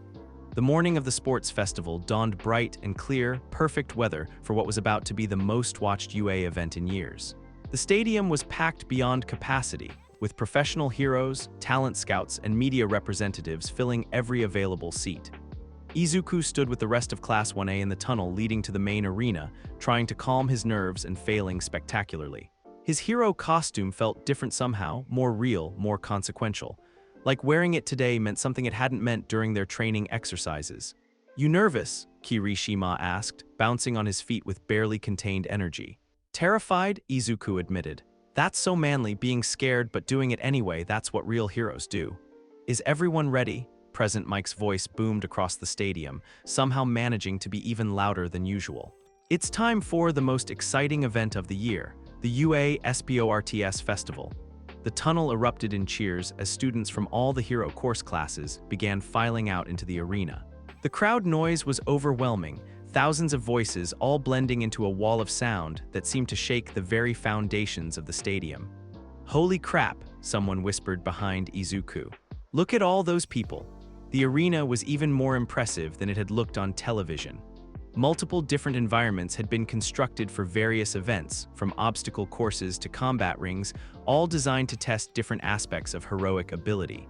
But what really caught Izuku's attention were the camera crews. Dozens of them, positioned at every angle, ensuring that every moment would be broadcast in high definition to millions of viewers. All those people were going to see whatever quirks he decided to use today. "Now, let's get started right away," Present Mike continued. These are the qualifiers. It's in this stage that many are sent home crying. The first fateful game of the festival, and what is it this year? A massive display screen lit up behind him, showing a complex aerial view of what looked like a twisted obstacle course. An obstacle race. Izuku studied the course layout, his analytical mind automatically cataloging potential challenges and solutions. Multiple terrains, various hazards, what looked like some kind of robotic opponents. All classes will participate in this qualifying round, Midnight announced, her voice cutting through the crowd noise with practiced ease. The first 42 to finish will advance to the next stage, 42 out of several hundred students. The competition was going to be brutal. On your marks. Izuku crouched down, feeling one for all humming in his chest alongside the other quirks he'd accumulated. For this race, he'd decided to limit himself to 2 abilities, one for all for raw power and 0 gravity for mobility. Strategic disclosure, like All Might had suggested. He just hoped it would be enough. GET set. The starting gate was packed with students, all of them eyeing each other with varying degrees of competitiveness and hostility. Izuku could see Bakugo a few spots over, small explosions already crackling around his palms. Todoroki was near the front, ice beginning to form around his right foot. This was it, his public debut as whatever kind of hero he was going to become. Gyo, the gate exploded open and chaos erupted immediately. Students surged forward in a massive wave, quirks activating left and right as everyone tried to get an early advantage. Todoroki struck first, sending a massive wave of ice across the ground that froze dozens of students in place. Izuku felt the cold air wash over him but managed to leap clear using one for all at 5%, landing on top of the ice wall rather than getting trapped behind it. Smart, he muttered, impressed despite himself. Todoroki had effectively eliminated a huge portion of the competition in the opening seconds. But Izuku wasn't the only one who'd avoided the ice trap. Bakugo was using controlled explosions to blast his way forward. Yaoyorozu had created some kind of pole to vault over the obstruction, and several other students had found their own solutions. The first major obstacle was a series of massive robots, the same kind they'd faced during the entrance exam, but bigger and meaner looking. Most students slowed down, looking for ways to fight or sneak around them. Izuku had a different idea. He activated 0 gravity on himself and launched forward with one for all, sailing over the robots entirely in a controlled arc. The crowd went wild as he essentially flew through the air, adjusting his trajectory with subtle applications of his quirks. Amazing, Present Mike's commentary echoed across the stadium.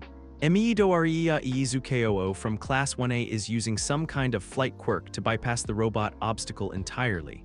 Not flight, Izuku thought as he landed gracefully on the far side of the robot zone. Just very creative applications of gravity manipulation. But the distinction probably didn't matter to the millions of people watching on television. What mattered was that he was currently in 3rd place, behind only Todoroki and some incredibly fast student he didn't recognize. The second obstacle was even more challenging, a massive chasm crossed by narrow tightropes with no safety nets and a very long drop to the bottom. Students were already bunching up at the edge, trying to figure out the best approach. Izuku didn't slow down. He activated 0 gravity again and bounded across the gap in massive leaps, using one for all to provide the initial momentum, and then adjusting his weight mid-flight to control his landing. Unbelievable, Midoriya is making it look effortless. By the time he reached the final obstacle, a massive minefield that required careful navigation to avoid explosions, he was neck and neck with Todoroki for the lead. The other boy was using ice to create a path through the mines, moving with the kind of precision that came from years of training with his quirk. Izuku took a different approach. Instead of trying to navigate around the mines, he used 0 gravity to reduce his weight to almost nothing, then bounded across the minefield in giant leaps that barely disturbed the pressure-sensitive triggers. The crowd was on its feet now, cheering as 2 first-year students put on a display that rivaled anything the upperclassmen had ever managed. Izuku crossed the finish line half a second ahead of Todoroki, his heart hammering with adrenaline and disbelief. He'd actually won the first event of the UA Sports Festival in front of millions of viewers, using quirks that weren't entirely his own. First place goes to Midoriya Izukeo. Present Mike's voice was nearly drowned out by the crowd noise. What an incredible display of quirk control and tactical thinking. As other students began crossing the finish line, Izuku found himself surrounded by reporters and camera crews, all of them shouting questions at once. Midoriya, how do you feel about your victory? What exactly is your quirk? The reports about multiple quirk syndrome. Are you related to any pro heroes? Is it true you single-handedly defeated multiple villains at USJ? The attention was overwhelming. Izuku mumbled something about being grateful for the opportunity and teamwork being important, but his mind was elsewhere, focused on what came next. The cavalry battle, where he'd have to work closely with teammates, coordinate quirk usage, and probably end up copying someone else's ability whether he meant to or not. Midoriya, a calm voice cut through the media chaos. Todoroki was standing nearby, his mismatched eyes studying Izuku with that same analytical intensity he'd shown on their first day of class. Yeah, that wasn't just gravity manipulation, was it? The question was quiet enough that the reporters couldn't hear it, but direct enough that Izuku couldn't pretend he didn't understand what Todoroki was asking. It's complicated, he said. I'm sure it is. Todoroki was quiet for a moment. Just so you know, I'm going to win this festival, whatever quirks you have, whatever advantages you think they give you. It won't be enough. There was something almost desperate in Todoroki's voice, like winning wasn't just important to him but essential to his very identity. We'll see, Izuku said, echoing the same response he'd given Bakugo weeks earlier. But as they were led away for the cavalry battle team selection, Izuku found himself wondering what was driving Todoroki's intensity, and whether his copy quirk would give him enough insight into the other boys' abilities to figure it out. The cavalry battle teams were announced 30 minutes later, and Izuku found himself partnered with exactly the people he'd hoped for: Uraraka, Ida, and, after some negotiation, Tokoyami. Are you sure about this? Tokoyami asked as they huddled together to discuss strategy. Being on the winning team from the first event makes us a massive target. That's exactly why I want you, Izuku said. Dark Shadow is perfect for both offense and defense, and your quirk would complement the others really well. What he didn't say was that Dark Shadow was also the quirk he most wanted to copy. A sentient quirk that could act independently, provide additional combat options, and potentially give him access to abilities he'd never even considered. I appreciate your confidence, Tokoyami said. But you should know that Dark Shadow becomes harder to control in bright light if we end up in a prolonged battle. Then we'll make sure to end things quickly, Izuku said with more confidence than he felt. The cavalry battle was chaos from the very first second. Teams immediately began targeting Izuku's group, their massive point total making them the most valuable prize on the field. But working together, they managed to stay mobile and defensive, using Ida's speed, Uraraka's gravity manipulation, and Dark Shadow's versatility to avoid the worst of the attacks. It was during a particularly intense exchange with Bakugo's team that it happened. Dark Shadow lashed out to deflect one of Kacchan's explosions, and in the confusion, the quirk's shadowy form brushed against Izuku's arm. The familiar static tingle ran through his system, and suddenly he could feel something new awakening in his chest. Not quite a presence, but potential. Like there was a part of him that had been sleeping and was now beginning to stir. Dark Shadow, he realized. I actually copied Dark Shadow. The revelation was so shocking that he nearly lost his grip on Ida's shoulders. A sentient quirk. He'd copied a sentient quirk. What did that even mean? Would he have his own version of Dark Shadow, or would it somehow be connected to Tokoyami's? Before he could process the implications fully, Present Mike's voice boomed across the arena. Time, cavalry battle is over. They'd done it. Somehow, despite being the primary target for every other team, they'd managed to hold onto their points and secure a spot in the final tournament bracket. Excellent teamwork, Ida congratulated them, his engines still smoking from the exertion. That was intense, Uraraka agreed, looking slightly dizzy from overusing her quirk. But we did it. Indeed, Tokoyami said, Dark Shadow retreating back into his body as the bright arena lights became too much. Though I suspect the real challenges are yet to come. As they walked off the field together, Izuku felt a strange stirring in his chest, like something was trying to emerge. He concentrated on the sensation and nearly jumped when a small shadow separated itself from his own shadow and took the rough shape of a bird. Hello, the shadow said in a voice that was distinctly different from Tokoyami's Dark Shadow. I am Dark Shadow. Izuku quickly willed the quirk to retreat before anyone noticed, his mind racing with questions and implications. He had his own version of Dark Shadow now, an independent sentient quirk that was part of his copy collection. The tournament bracket was announced an hour later, and Izuku found himself staring at a path that would potentially pit him against some of the strongest students in the entire first year. His first opponent was Hitoshi Shinso from General Studies, the purple-haired boy who'd looked terrified during the quirk assessment test. Then potentially Todoroki in the semifinals, and Bakugo in the finals if they both made it that far. No pressure at all. Nervous, All Might asked, materializing beside him with that uncanny way he had of appearing exactly when Izuku needed encouragement. Completely terrified, Izuku admitted. There are going to be millions of people watching, and I still don't know how many quirks I should use, and Shinso's abilities are completely unknown, and young Midoriya. All Might's voice was gentle but firm. You've already proven yourself today. The obstacle race, the cavalry battle, you showed tactical thinking, teamwork, and creative quirk application. The tournament is just one more challenge. But what if I mess up? What if I accidentally copy someone's quirk in front of all those cameras? What if people figure out what I really am? All Might was quiet for a moment, his blue eyes thoughtful. What you really are, he said finally, is a young man who runs toward danger to help others. Everything else is just details. The first tournament match was called 20 minutes later, and Izuku found himself walking into the main arena with his heart hammering against his ribs. The crowd noise was even louder than before, if that was possible, and the bright lights made everything feel surreal and overwhelming. Shinso was waiting for him in the center of the ring, looking nervous but determined. Up close, Izuku could see the exhaustion in the other boy's eyes, the way he held himself like someone who'd been fighting an uphill battle his entire life. "I'm sorry," Shinso said as they faced each other, "but I can't let you win this." "I understand," Izuku replied, "but I can't let you win either." "Begin," Midnight's voice cut through the arena noise. Shinso immediately opened his mouth to speak, but Izuku was already moving, one for all carrying him forward at 7% power. He'd done his research on Shinso's quirk, brainwashing, activated through verbal response. The solution was simple: don't talk. But Shinso was smarter than Izuku had given him credit for. "You're just like the rest of them," Shinso called out, his voice carrying clearly across the arena. "Born with a flashy quirk, everything handed to you on a silver platter. You have no idea what it's like to be called a villain just because of the quirk you were born with."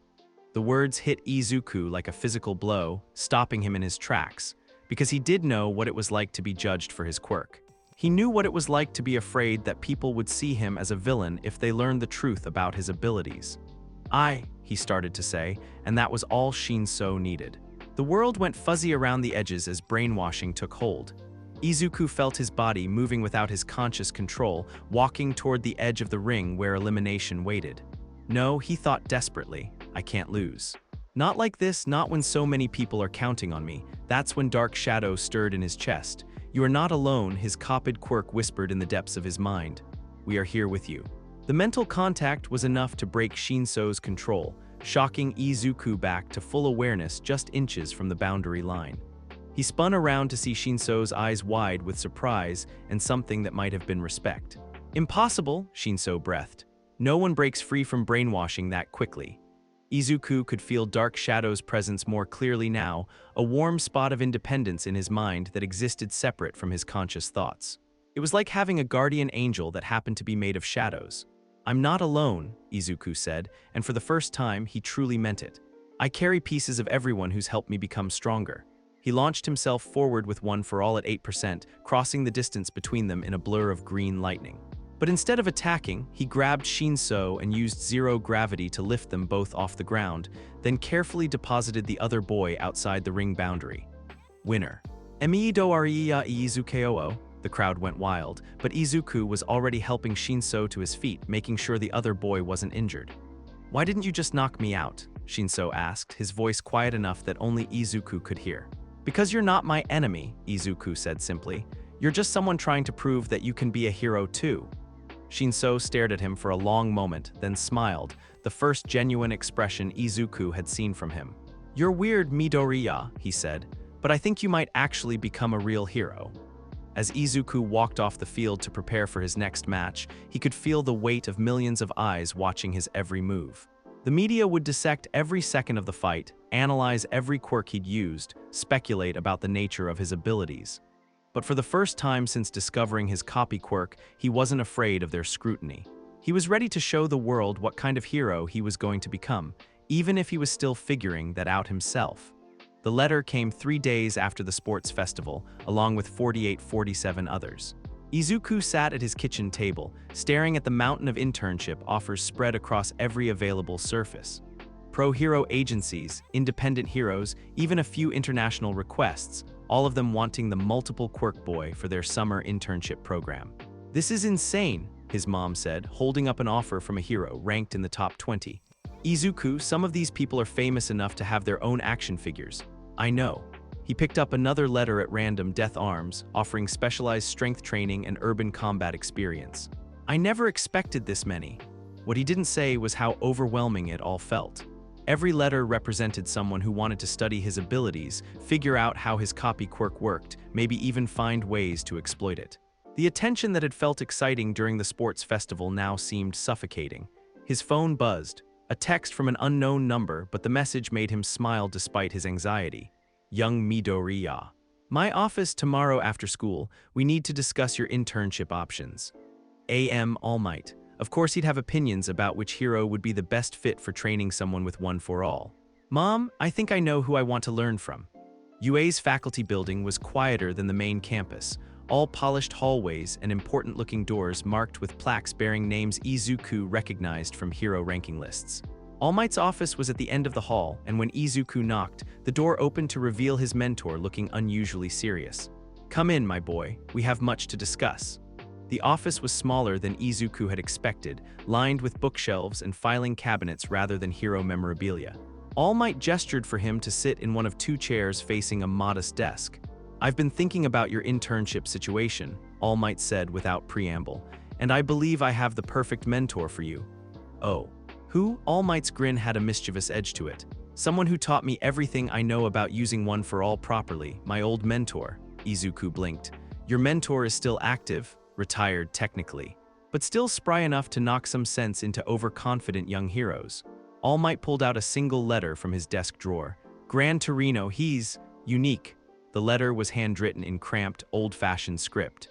"Kid's got potential," it read. "Send him over. I'll make sure he doesn't embarrass you too badly." "He doesn't sound very enthusiastic," Izuku observed. "Oh, that's just his way." "Don't let the gruff exterior fool you. Gran Torino is one of the finest heroes I've ever known." All Might's expression grew more serious. "And more importantly, he'll understand the complexities of your situation better than most." "You told him." "About my copy Quirk. He figured it out from watching the sports festival footage. Apparently, your one for all has some unique characteristics that only become obvious to someone who's intimately familiar with the original." That was both reassuring and terrifying. "What kind of characteristics?" "That's what you're going to find out." 3 days later, Izuku found himself standing in front of a small agency building in downtown Tokyo, trying not to feel intimidated by the unimpressive exterior. Gran Torino's agency looked like it had been built sometime in the 1970s and hadn't been updated since. The nameplate by the door was so faded he could barely read it. He knocked tentatively. "Hello. I'm Midoriya Izuku, here for the internship." Silence.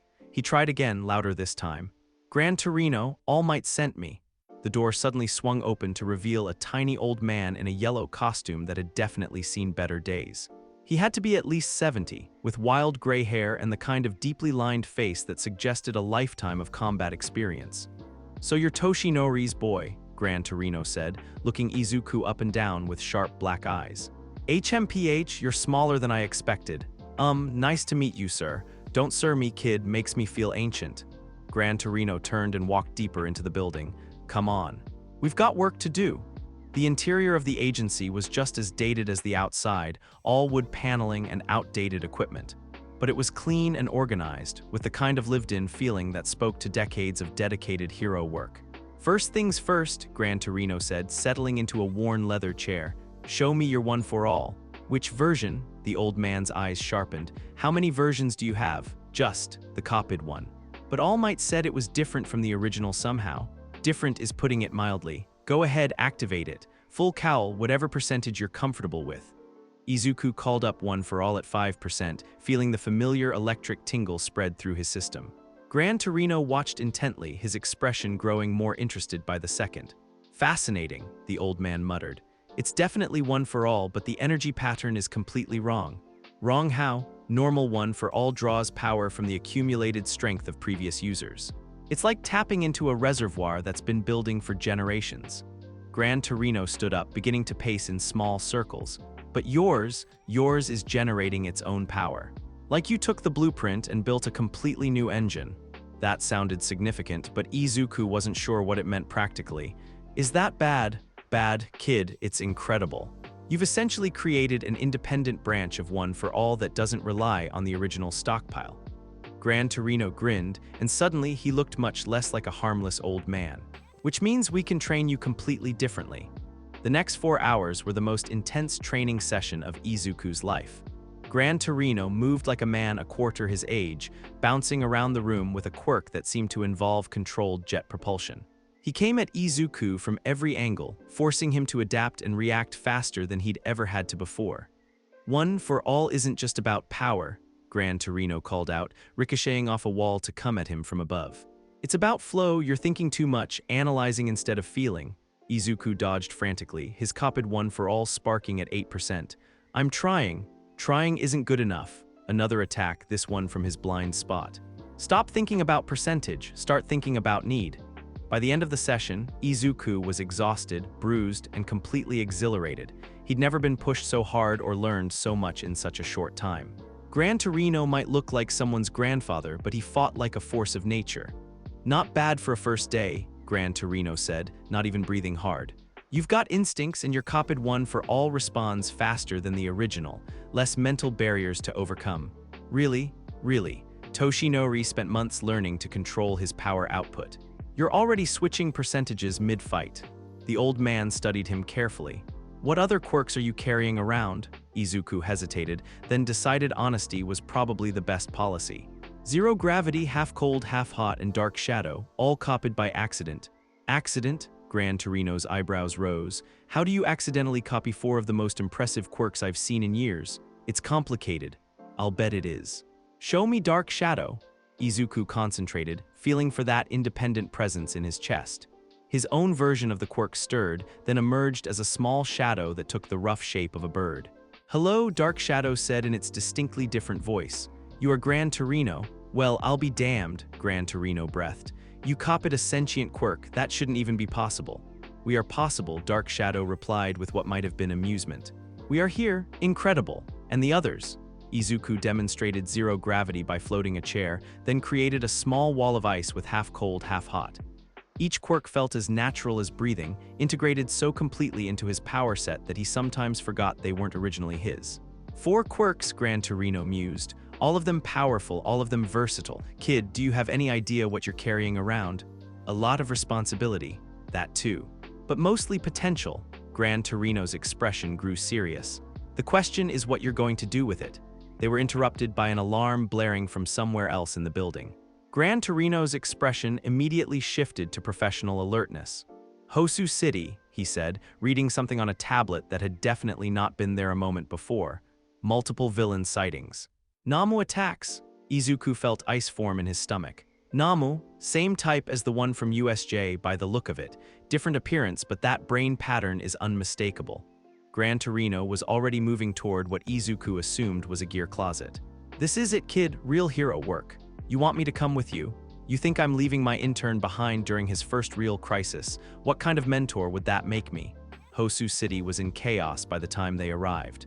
Smoke rose from multiple locations across the downtown area, and sirens wailed from every direction. The Namu attack was clearly just the beginning. Smaller villains were taking advantage of the confusion to cause their own mayhem. Stay close, Gran Torino instructed as they moved through the streets. Watch for civilians, and don't engage anything you can't handle. They'd been searching for casualties to rescue for about 10 minutes when Izuku heard the scream. It was coming from an alley 3 blocks away, high and desperate and definitely human. Without thinking, Izuku took off running, 1 for all carrying him at 12% power, more than he'd ever used in training, but the situation demanded it. The alley was dark and narrow, filled with the kind of shadows that made it hard to see what was happening.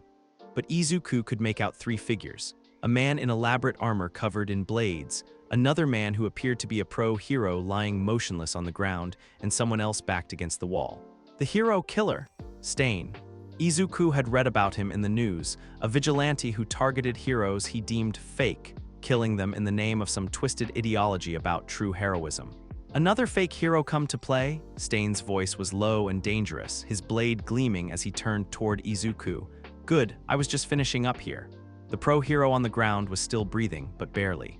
Blood pooled around him from multiple wounds, and his costume was torn in several places. Native, Izuku realized. A local hero known for enhanced physical abilities and rescue work. You're not a fake, Stain continued, studying Izuku with those unsettling red eyes.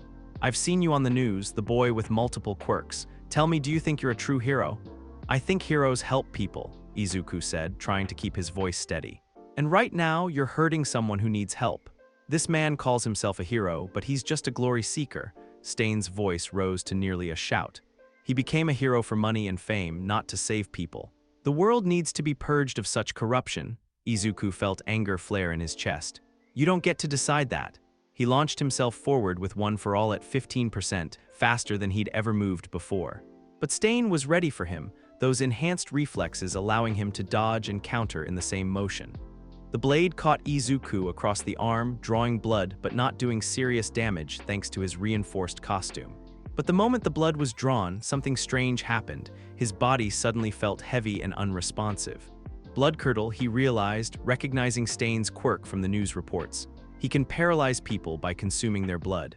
Impressive speed, Stain said, licking the blood from his blade with obvious satisfaction. But speed means nothing without experience. Izuku tried to move and found his muscles completely unresponsive. He was stuck, paralyzed, watching helplessly as Stain raised his blade toward Native's throat. I need help, he thought desperately. I can't do this alone. That's when he remembered he wasn't alone. Dark Shadow, he called out mentally. Can you move independently of my body? Yes, his copied quirk responded immediately.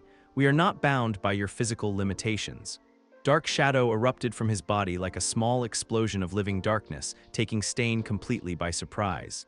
The quirk lashed out with tendrils of shadow, forcing the hero killer to dodge away from Native's prone form. What? Stain's eyes widened. How are you still fighting? I told you, Izuku said, his voice strained but determined. Heroes help people, and I have help. The paralysis was starting to wear off. Apparently his enhanced metabolism burned through Bloodcurdle faster than normal. Izuku flexed his fingers experimentally and found he had limited movement. Time for a gambit. Very carefully, he reached out and touched Native's exposed hand. The static tingle of quirk copying ran through his system, and suddenly he could feel new power integrating with his existing abilities. Enhanced physical capabilities. Improved reflexes, strength, and durability beyond even what One for All provided. It wasn't flashy, but it was exactly what he needed for this fight. Stain, Izuku said, pushing himself to his feet with effort. You say you want to purge fake heroes from the world. That's right. Then you should know I didn't earn these powers. I stole them. Izuku called up One for All at 18%, the highest he'd ever attempted. Every quirk I have, I copied from someone else without their permission. If anyone here is a fake hero, it's me. Stain's expression shifted to something like interest. You admit it. I admit it. But I'm going to use these stolen powers to save people anyway. Izuku launched himself forward, Dark Shadow providing additional attack vectors while his enhanced reflexes let him track Stain's movements. Because being a hero isn't about deserving power, it's about choosing to help when help is needed. The fight that followed was unlike anything from his training. Stain was faster, more experienced, and completely ruthless. But Izuku had advantages the hero killer couldn't have anticipated. Multiple quirks working in perfect harmony, an independent ally in Dark Shadow, and enhanced physical capabilities that let him keep up with someone who'd been killing professional heroes. Ice walls to control the battlefield. Zero gravity to change his positioning mid-fight. One for All providing the raw power needed to match Stain's enhanced speed. And through it all, Dark Shadow harrying their opponent from angles that shouldn't have been possible. Finally, after what felt like hours but was probably only minutes, Stain made a mistake. He focused too much on Dark Shadow's attacks and left himself open to Izuku's ice, which trapped his feet long enough for a direct hit. One for All at 20%, combined with Native's enhanced strength, sent the hero killer flying into the alley wall hard enough to crack the brick. He slumped to the ground, unconscious. Izuku immediately rushed to Native's side, checking for injuries. The pro hero was in bad shape but stable, and the paralysis seemed to be wearing off. Kid, Native whispered, his voice barely audible. That was incredible. How many quirks do you have? More than I probably deserve, Izuku admitted, applying pressure to the worst of the man's wounds. But I'm going to use them to help people anyway, Native smiled weakly. That's what makes someone a real hero, not the power, but the choice. By the time Grand Torino and the other pro heroes arrived, Izuku had managed to stabilize Native and secure Stain with ice restraints. The old man looked him up and down, taking in his torn costume and exhausted expression. You fought the hero killer alone? Not alone, Izuku said, glancing at Dark Shadow, who had retreated back into his body when the bright streetlights became too much. Never alone. Later, after the paperwork and debriefing and media interviews, Gran Torino and Izuku sat in the agency office sharing takeout and processing everything that had happened. You know, Gran Torino said, picking at his noodles thoughtfully, I've been thinking about your Quirk situation. Yeah, all this guilt about stealing other people's abilities. It's noble, but it's also missing the point. Izuku looked up from his own food. What do you mean? Those quirks chose to integrate with you, didn't they? You said most of the copying happened during moments of heroism or connection. Gran Torino set down his chopsticks and fixed Izuku with a serious stare. Maybe instead of thinking about it as theft, you should think about it as carrying pieces of the people who have helped shape your path. The idea was radical and comforting at the same time. You think so? I think power comes with responsibility, no matter how you got it, and I think you've already proven you understand that responsibility. Gran Torino smiled, and for the first time it looked genuinely proud. Besides, after tonight, I think we can safely say you've moved past worrying about whether you deserve what you have. How do you figure? Simple, Gran Torino said. You used 4 different quirks, fought one of the most dangerous villains in Japan, and saved a pro-hero's life, all while being completely honest about your limitations and moral concerns. He raised his cup of tea in a small toast. That's not the action of someone who's stealing power. That's the action of someone who's learned to borrow strength in service of others. Izuku thought about that as he walked back to his temporary housing that night, borrowing with purpose. Using the strength others had shared with him, knowingly or not, to help people who needed it. Maybe Gran Torino was right. Maybe the guilt he'd been carrying was less about ethics and more about self-doubt. His phone buzzed with a text from his mom. Saw the news. So proud of you. Come home safe. Another from Uraraka. That was amazing. You and Dark Shadow working together looked so cool. One from Ida. Excellent tactical work. Though perhaps inform your teammates before engaging dangerous villains alone next time. And finally, surprisingly, one from Todoroki. I understand now why you were holding back during the sports festival. Your quirk isn't just about power, it's about connection. As Izuku fell asleep that night, he could feel all 5 quirks humming quietly in his chest. One for all, zero gravity, half cold, half hot, dark shadow, and now native's enhancement abilities. Each one represented a person who'd influenced his journey, who'd helped him become stronger. He wasn't stealing their power, he was carrying their trust, and tomorrow he'd figure out how to become worthy of it. The news broke on a Tuesday morning, 3 weeks after the Hosu incident. Izuku was eating breakfast and reviewing his notes from Gran Torino's training when the emergency broadcast cut across every channel simultaneously. The footage was shaky, obviously shot from a smartphone by someone who'd been in the wrong place at the wrong time. But what it showed made Izuku's blood run cold. A figure in a dark hooded cloak stood over the collapsed form of Snatch, a pro-hero ranked in the top 30. The hero's body was convulsing, his sand-based quirk flickering in and out of existence like a dying light bulb. Then, with a sound like tearing fabric, something left him, a visible stream of energy that flowed from Snatch's body into the cloaked figure's outstretched hand. When it was over, Snatch lay completely still, not dead, but somehow less than he had been moments before. Third confirmed victim this week, the news anchor was saying, her voice tight with barely controlled fear. The villain, who authorities are calling Quirk Reaper, appears to have the ability to permanently steal or erase quirks from their victims. Pro-heroes are advised to exercise extreme caution.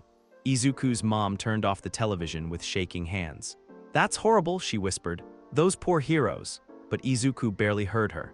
His mind was racing, analyzing what he'd just seen, and every conclusion he reached made his stomach clench tighter. Someone who steals quirks permanently. Someone who could do what Izuku did, but with malicious intent. Someone who took instead of copied, who left their victims empty and broken instead of simply carrying an additional version of their power. His phone buzzed, a text from Aizawa, all students report to school immediately. Emergency assembly. The The train ride to UA was tense and quiet. Students clustered together in small groups, whispering about the broadcasts and shooting nervous glances at anyone who looked suspicious. Izuku kept his head down and tried not to think about how many quirks he was carrying, how tempting a target he might be for someone who collected abilities. 5 quirks, he counted mentally. 1 for all, 0 gravity, half cold, half hot, dark shadow, and native's enhancement. If the Quirk Reaper could steal all of them at once, the thought was too terrifying to complete. UA's main auditorium was packed when he arrived, every hero course student crammed into seats with varying degrees of anxiety visible on their faces. The faculty stood on the stage looking more serious than Izuku had ever seen them. Even All Might seemed subdued, his usual smile replaced by a grim expression. "Students," Principal Nezu began, his high voice carrying easily over the nervous murmur of conversation. "I'm sure you've all seen the news by now. The villain known as Quirk Reaper has escalated their activities significantly." A holographic display materialized behind him, showing a map of Japan with several red markers scattered across it.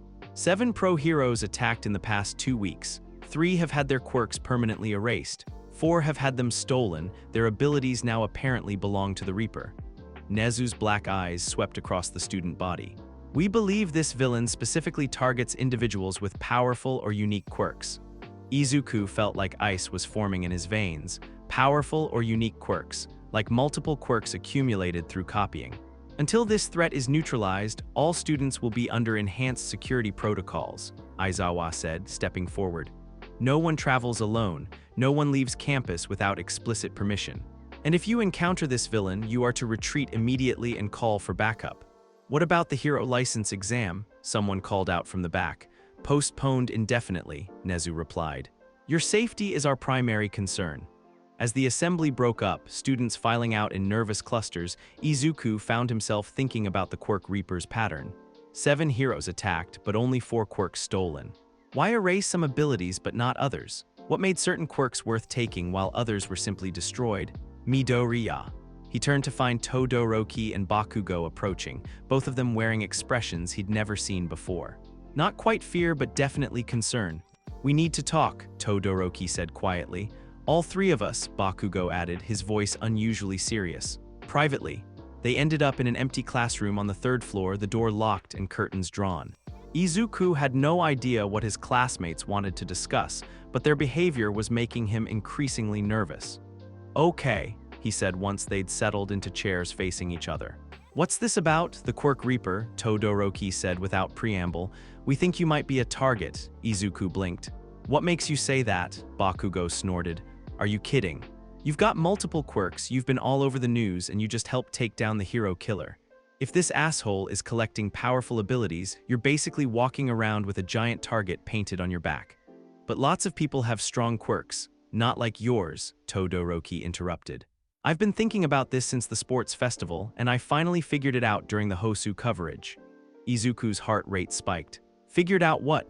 "Your quirk isn't multiple quirk syndrome," Todoroki said, his mismatched eyes studying Izuku's face carefully. "It's something else entirely, something that lets you use abilities that should belong to other people." The silence that followed was deafening. Izuku could hear his own heartbeat, could feel sweat forming on his palms despite the room's air conditioning. "I don't know what you're talking about," he said, but even he could hear how unconvincing it sounded. "Deku." Bakugo's voice was gentler than usual, which was somehow more terrifying than his usual explosions. "We're not idiots. That ice you used at USJ, it works exactly like Icy Hots. The floating thing you did at the sports festival, same as round faces 0 gravity. And your strength enhancement behaves differently than any other power quirk I've studied," Todoroki added. "It's like you have access to something that was designed for a completely different person." Izuku stared at them both, his mind racing through possible responses, denials, explanations that might throw them off the scent. But looking at their faces, serious, concerned, but not hostile, he realized he was tired of lying. "It's called copy," he said quietly. "I can permanently replicate other people's quirks through physical contact." Neither of them looked surprised. "I figured it was something like that," Todoroki said. "The question is how many you've accumulated." 5 currently. 1 for all, 0 gravity, half cold, half hot, dark shadow, and enhanced physical abilities." Izuku looked down at his hands. "Most of them were accidents. I didn't mean to copy anything, it just happened." Including mine, Todoroki asked. Yeah, that first day of class when we brushed shoulders during the quirk assessment. I didn't even realize it had happened until later. Bakugo was quiet for a long moment, his red eyes studying Izuku's face. And you've been beating yourself up about it ever since. It wasn't a question. Wouldn't you? Izuku's voice cracked slightly. I've been walking around with pieces of people's most personal abilities, powers they were born with that define who they are, and I just took them? You didn't take anything, Todoroki said firmly. My quirk is still mine. I assume Uraraka still has zero gravity. Of course, but then you copied them, not stole them. There's a difference. The quirk Reaper steals, Bakugo added, his voice gaining its usual edge. Leaves people empty and broken, you just carry extra weight. Izuku stared at them both. You're not angry, why would we be angry? Todoroki asked. You've used those copied quirks to save people, to help your classmates, to become a better hero.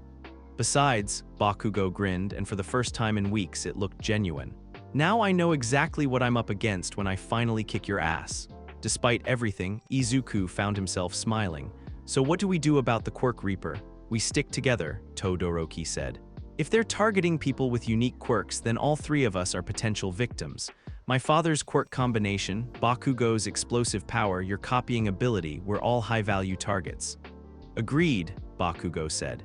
Plus, if we work together, we've got enough firepower to handle most threats. It was strange, Izuku thought, how natural it felt to form this alliance. 3 weeks ago, Todoroki had been a distant rival and Bakugo had been his childhood bully. Now they were planning to watch each other's backs against a villain who specifically hunted people like them. They were interrupted by Izuku's phone buzzing. A news alert. Breaking, Quirk Reaper spotted near UA High School. All students advised to remain indoors. The three boys looked at each other. Well, Bakugo said, small explosions already crackling around his palms. That didn't take long. The lockdown alarm started blaring 30 seconds later. Emergency protocols at UA were more extensive than Izuku had realized. Steel shutters slammed down over every window, the building's defensive systems activated, and automated announcements began directing students to secure locations throughout the campus. But instead of heading to the designated safe rooms, the three of them found themselves moving toward the windows, trying to catch a glimpse of what was happening outside. There, Todoroki pointed to a figure standing just beyond the school's outer gate. Is that them? The Quirk Reaper was smaller than Izuku had expected from the news footage, but there was something about their posture that radiated menace. The dark cloak obscured most details, but he could see pale hands extending from the sleeves and what might have been glowing eyes beneath the hood. They're just standing there, Bakugo observed. What are they waiting for? As if in response to his question, the Reaper raised one hand toward the school building. Even from a distance, Izuku could see something forming around their fingers, dark energy that seemed to absorb light rather than reflect it. Everyone get down, he shouted just as the attack hit. The blast wasn't physical. It was something else, something that passed through the building's walls and defensive systems like they weren't even there. Izuku felt it wash over him like ice water, and for a terrifying moment, he couldn't feel his quirks at all. Zero gravity, half cold, half hot, dark shadow, native's enhancement, all of them went completely silent, leaving him with only the familiar warmth of One for All in his chest. What the hell was that? Bakugo demanded, his own explosions flickering weirdly. Quirk suppression, Todoroki said, ice forming around his right hand in unstable patches. They're trying to disable our abilities from a distance. Izuku concentrated, reaching for his copied quirks, and felt relief flood through him when they began to respond again. Whatever the Reaper had done, it wasn't permanent. But the message was clear, I can reach you anywhere. We need to get out of here, he said. If they can suppress our quirks remotely, the defensive systems won't matter. Where can we go that's safer than UA? Todoroki asked. Nowhere, Bakugo said grimly, which means we go on the offensive. Are you insane? Izuku stared at him. That's the Quirk Reaper. They've taken down multiple pro-heroes. Yeah, pro-heroes who were alone and unprepared. Bakugo's grin was sharp and dangerous. We're not alone, and now we know what we're dealing with. Before Izuku could argue, his phone rang. All Might's number. All Might. Young Midoriya, where are you? All Might's voice was tight with worry. You need to get to the secure bunker immediately. We're in the main building, but All Might, the Reaper, can suppress quirks from a distance. The bunker might not. I know, that's why I'm coming to get you myself. The line went dead. All Might's on his way, Izuku told the others. We just need to hold out until the lights went out. Emergency power kicked in a moment later, bathing everything in dim red light. But in that moment of darkness, Izuku saw something that made his blood freeze. A figure in a dark cloak was standing at the end of the hallway, inside the building. "How did they get past the security systems?" Todoroki whispered. "Same way they suppressed our quirks," Bakugo said, explosions building in his palms. "Their quirk is more versatile than we thought." The Quirk Reaper began walking toward them, their footsteps eerily silent on the polished floor. As they got closer, Izuku could see more details: pale skin, glowing red eyes, and hands that seemed to absorb light around them. "Midoriya Izuku," the Reaper said, their voice a rasping whisper that somehow carried clearly down the hall. "The boy with stolen powers, I've been looking forward to meeting you." "My powers aren't stolen," Izuku said, one for all crackling to life at 8%. "They're copied, a distinction without a difference." The Reaper raised their hands, dark energy beginning to swirl around their fingers. "But I appreciate your honesty. It will make taking them so much more satisfying." "Dark Shadow," Izuku called out mentally. "Can you move independently if they suppress my other quirks?" "Unknown," his copied quirk replied. "But we are willing to try." "You know," Bakugo said conversationally, moving to flank the Reaper from the left, "I've been having a really bad week, and you just made it worse." "Likewise," Todoroki added, ice beginning to coat the walls as he took the right flank. "I don't appreciate people threatening my classmates." The Reaper paused, their glowing eyes shifting between the three students. "Interesting, the explosive boy and the fire ice hybrid. Your quirks would make excellent additions to my collection." "Try it," Bakugo snarled. "I dare you." What happened next was unlike anything from their training exercises or even the USJ attack.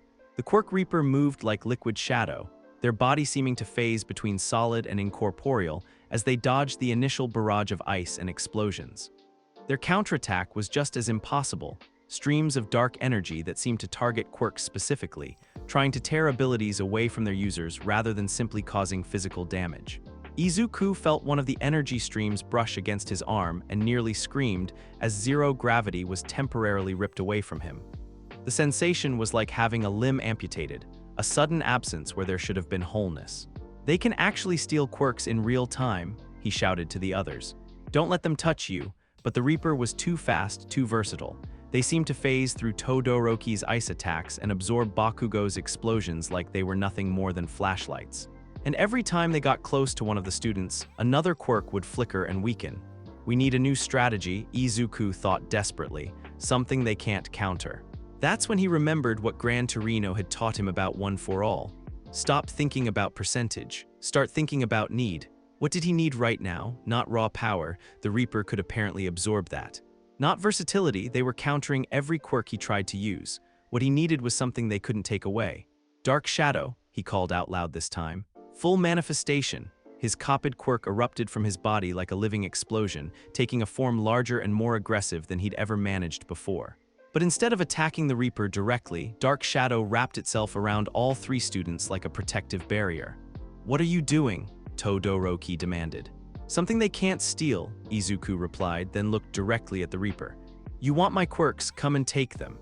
He dropped every defense he had, letting One for All, Zero Gravity, Half Cold, Half Hot, and Native's Enhancement all become fully active at the same time. The energy output was enormous, crackling around him like a personal lightning storm. The Reaper's eyes widened with something like hunger. They lunged forward, hands extended to drain away all that beautiful power, and passed harmlessly through Dark Shadow's protective barrier. "Impossible," the Reaper hissed. "Quirks can't block my absorption." "You're right," Izuku said, his voice steady despite the enormous strain of maintaining 4 quirks simultaneously. "But you can't absorb what you can't touch. And Dark Shadow isn't just my quirk, it's its own entity." "We protect our friends," Dark Shadow said, its voice echoing strangely in the red-lit hallway. "You cannot have what we guard."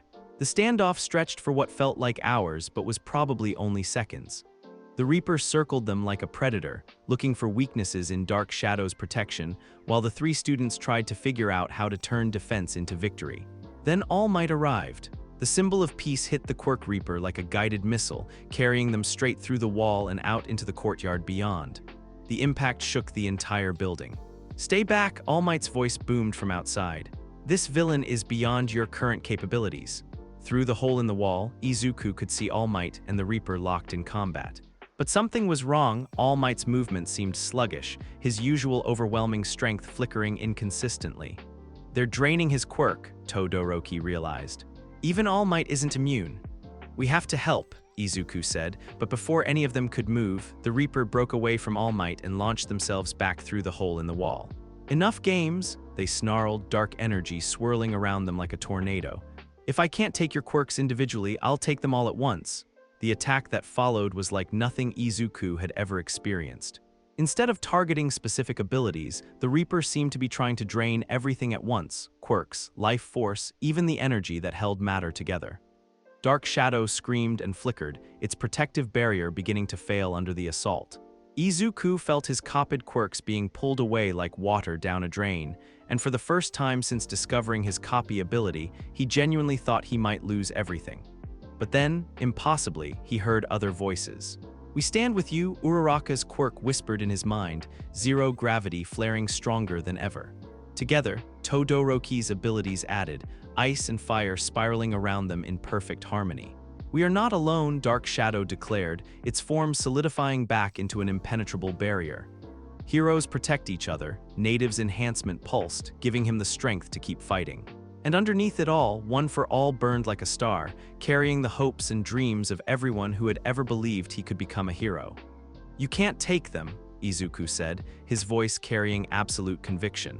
"These quirks aren't just mine, they're connections to people I care about, and connections can't be stolen."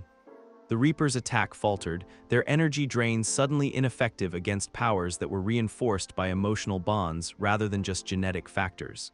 "Impossible," they whispered. "No," Izuku replied, all 5 of his quirks working in perfect harmony for the first time. "Just hero work." The combination attack that followed sent the Quirk Reaper flying through 3 more walls before they hit the outer defensive barrier and finally stopped moving. When the smoke cleared, they were unconscious and securely wrapped in capture cloth. Aizawa had arrived with the other faculty members. "Is everyone all right?" All Might asked, looking exhausted but relieved. "We're okay," Izuku said, though his voice was shaky from adrenaline and quirk strain. "All Might, they could drain your power too?" "Temporarily, yes, but it seems your quirks were more resistant than most." All Might's expression grew thoughtful. "Why do you think that was?" Izuku looked at Todoroki and Bakugo, both of whom were watching him with understanding in their eyes. "Because they're not just quirks," he said finally. "They're pieces of the people who helped me become stronger, and you can't steal friendship." Later, after the police had taken the Quirk Reaper into custody and the media had been given their official statements, the 3 of them sat in the UA infirmary while Recovery Girl checked them over. "So," Bakugo said once the nurse had left them alone, "that was intense." "Agreed," Todoroki nodded, "but we worked well together." "Yeah, we did." Izuku flexed his fingers, feeling all 5 quirks humming contentedly in his chest. I think I'm finally starting to understand what my copy quirk really means." "What's that?" Bakugo asked. "It's not about taking other people's power," Izuku said slowly, working through the realization as he spoke. "It's about carrying pieces of everyone who's helped shape who I am. The quirks aren't stolen, they're gifts, connections." "That's surprisingly deep, Deku," Bakugo said with a grin. "Almost makes you sound like a real hero." "Almost, don't push it." But despite the teasing, Izuku could see pride in his childhood friend's eyes and in Todoroki's steady gaze. And in his own reflection in the infirmary mirror. For the first time since discovering his copy quirk, he wasn't afraid of what it made him. He was proud of what it let him become. 3 weeks after the Quirk Reaper incident, Izuku stood in front of the most terrifying obstacle course he'd ever seen. The Pussycat's training camp was supposed to be intensive, but this was beyond anything he'd imagined. Rock formations twisted into impossible shapes, trees that looked like they'd been struck by lightning multiple times, and what appeared to be genuine monsters roaming around the forest like this was some kind of prehistoric nature preserve. "Welcome to Hell," Pixie Bob announced cheerfully, her cat-themed costume somehow making the declaration even more unsettling. "You'll have exactly 3 hours to cross the beast's forest and reach the lodge." 3 hours, Kaminari squeaked. "But it looks like it goes on forever." "That's the point," Mandalay added with the same cheerful menace. "This is training, not a vacation." Izuku looked at his classmates, most of whom appeared to be reconsidering their life choices. Even Bakugo looked slightly less confident than usual, though he was hiding it behind his typical scowl. "At least we're all together," Uraraka said optimistically. It'll be like a really intense team-building exercise, with genuine monsters trying to eat us, Tokoyami added matter-of-factly. Details, she waved him off. The first earth beast that attacked them was the size of a small building and made entirely of animated rock and soil. It came crashing through the trees like a landslide with teeth, forcing the entire class to scatter. "Stick together," Ida shouted, his engines roaring as he dodged a massive fist. Coordinated attacks, but coordination was easier said than done when you were running for your life. Students scattered in every direction, using their quirks to avoid being crushed while trying to mount some kind of counteroffense. Izuku found himself separated from the main group, backed against a cliff face with the earth beast bearing down on him. This seemed like the perfect time to test what he'd been working on since the sports festival. 3 quirks simultaneously, he reminded himself. You can do this. 1 for all at 7% for raw power.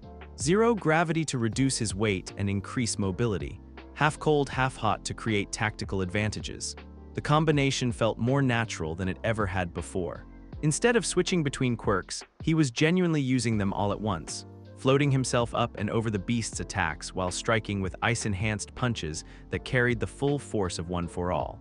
The earth beast crumbled under the assault, dissolving back into ordinary soil and rocks. "Whoa," Seiro called from a nearby tree where he'd been hanging by his tape. "Midoriya, that was incredible. You were using multiple quirks at the same time." So much for keeping a low profile, Izuku thought. But his classmates had already figured out most of his secrets anyway. "Just getting creative with quirk combinations," he called back, which wasn't exactly a lie. The rest of the trek through Beast's Forest was exhausting but exhilarating. Working together, Class 1A managed to take down Earth beasts that would have been challenging for individual pro heroes. And Izuku found himself naturally falling into a leadership role, coordinating quirk combinations and tactical positioning. "Yaoyorozu, can you create something to bind that beast's legs? Todoroki, ice wall behind it so it can't retreat. Bakugo, wait for my signal then hit it with everything you've got." "Since when do you give orders, Deku?" Bakugo demanded, but he was already moving into position. "Since I figured out how to make this work," Izuku replied, 1 for all crackling around his fist as he prepared to deliver the finishing blow. They reached the lodge just as the sun was setting, exhausted but triumphant. The Pussycats were waiting for them with dinner and what appeared to be genuine approval. "Not bad for a bunch of first years," Pixie Bob said, scratching behind one of her fake cat ears. "You made it in 4 hours and 12 minutes. That's actually pretty impressive." "Wait," Kaminari said, "didn't you say we had 3 hours?" "I lied," she chirped. "The real challenge was seeing how you'd handle an impossible deadline." Later that evening, after dinner and a soak in the hot springs that helped wash away the aches from their forest adventure, Izuku found himself sitting outside the lodge with Todoroki and Bakugo. It was becoming a habit, the 3 of them talking through the day's events and planning for whatever came next.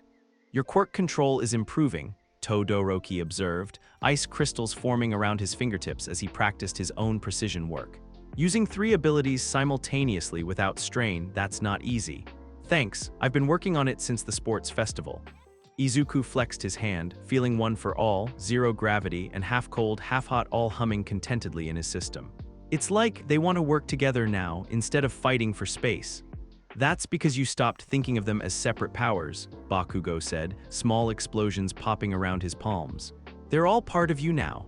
It was surprisingly insightful, coming from Koch-chan. But then, his childhood friend had always been better at understanding quirks than he was at understanding people. "Tomorrow's going to be even more intense," Izuku said, looking up at the star-filled sky. "The Pussycats mentioned something about individual training focused on our specific weaknesses." "Should be interesting," Todoroki agreed. "I'm curious to see what they identify as our biggest problems." They were about to head inside when Izuku's phone buzzed with an emergency alert. "Villain activity detected. Multiple incidents across region.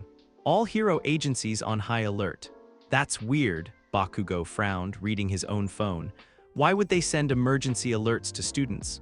Before anyone could answer, the forest around them erupted into chaos.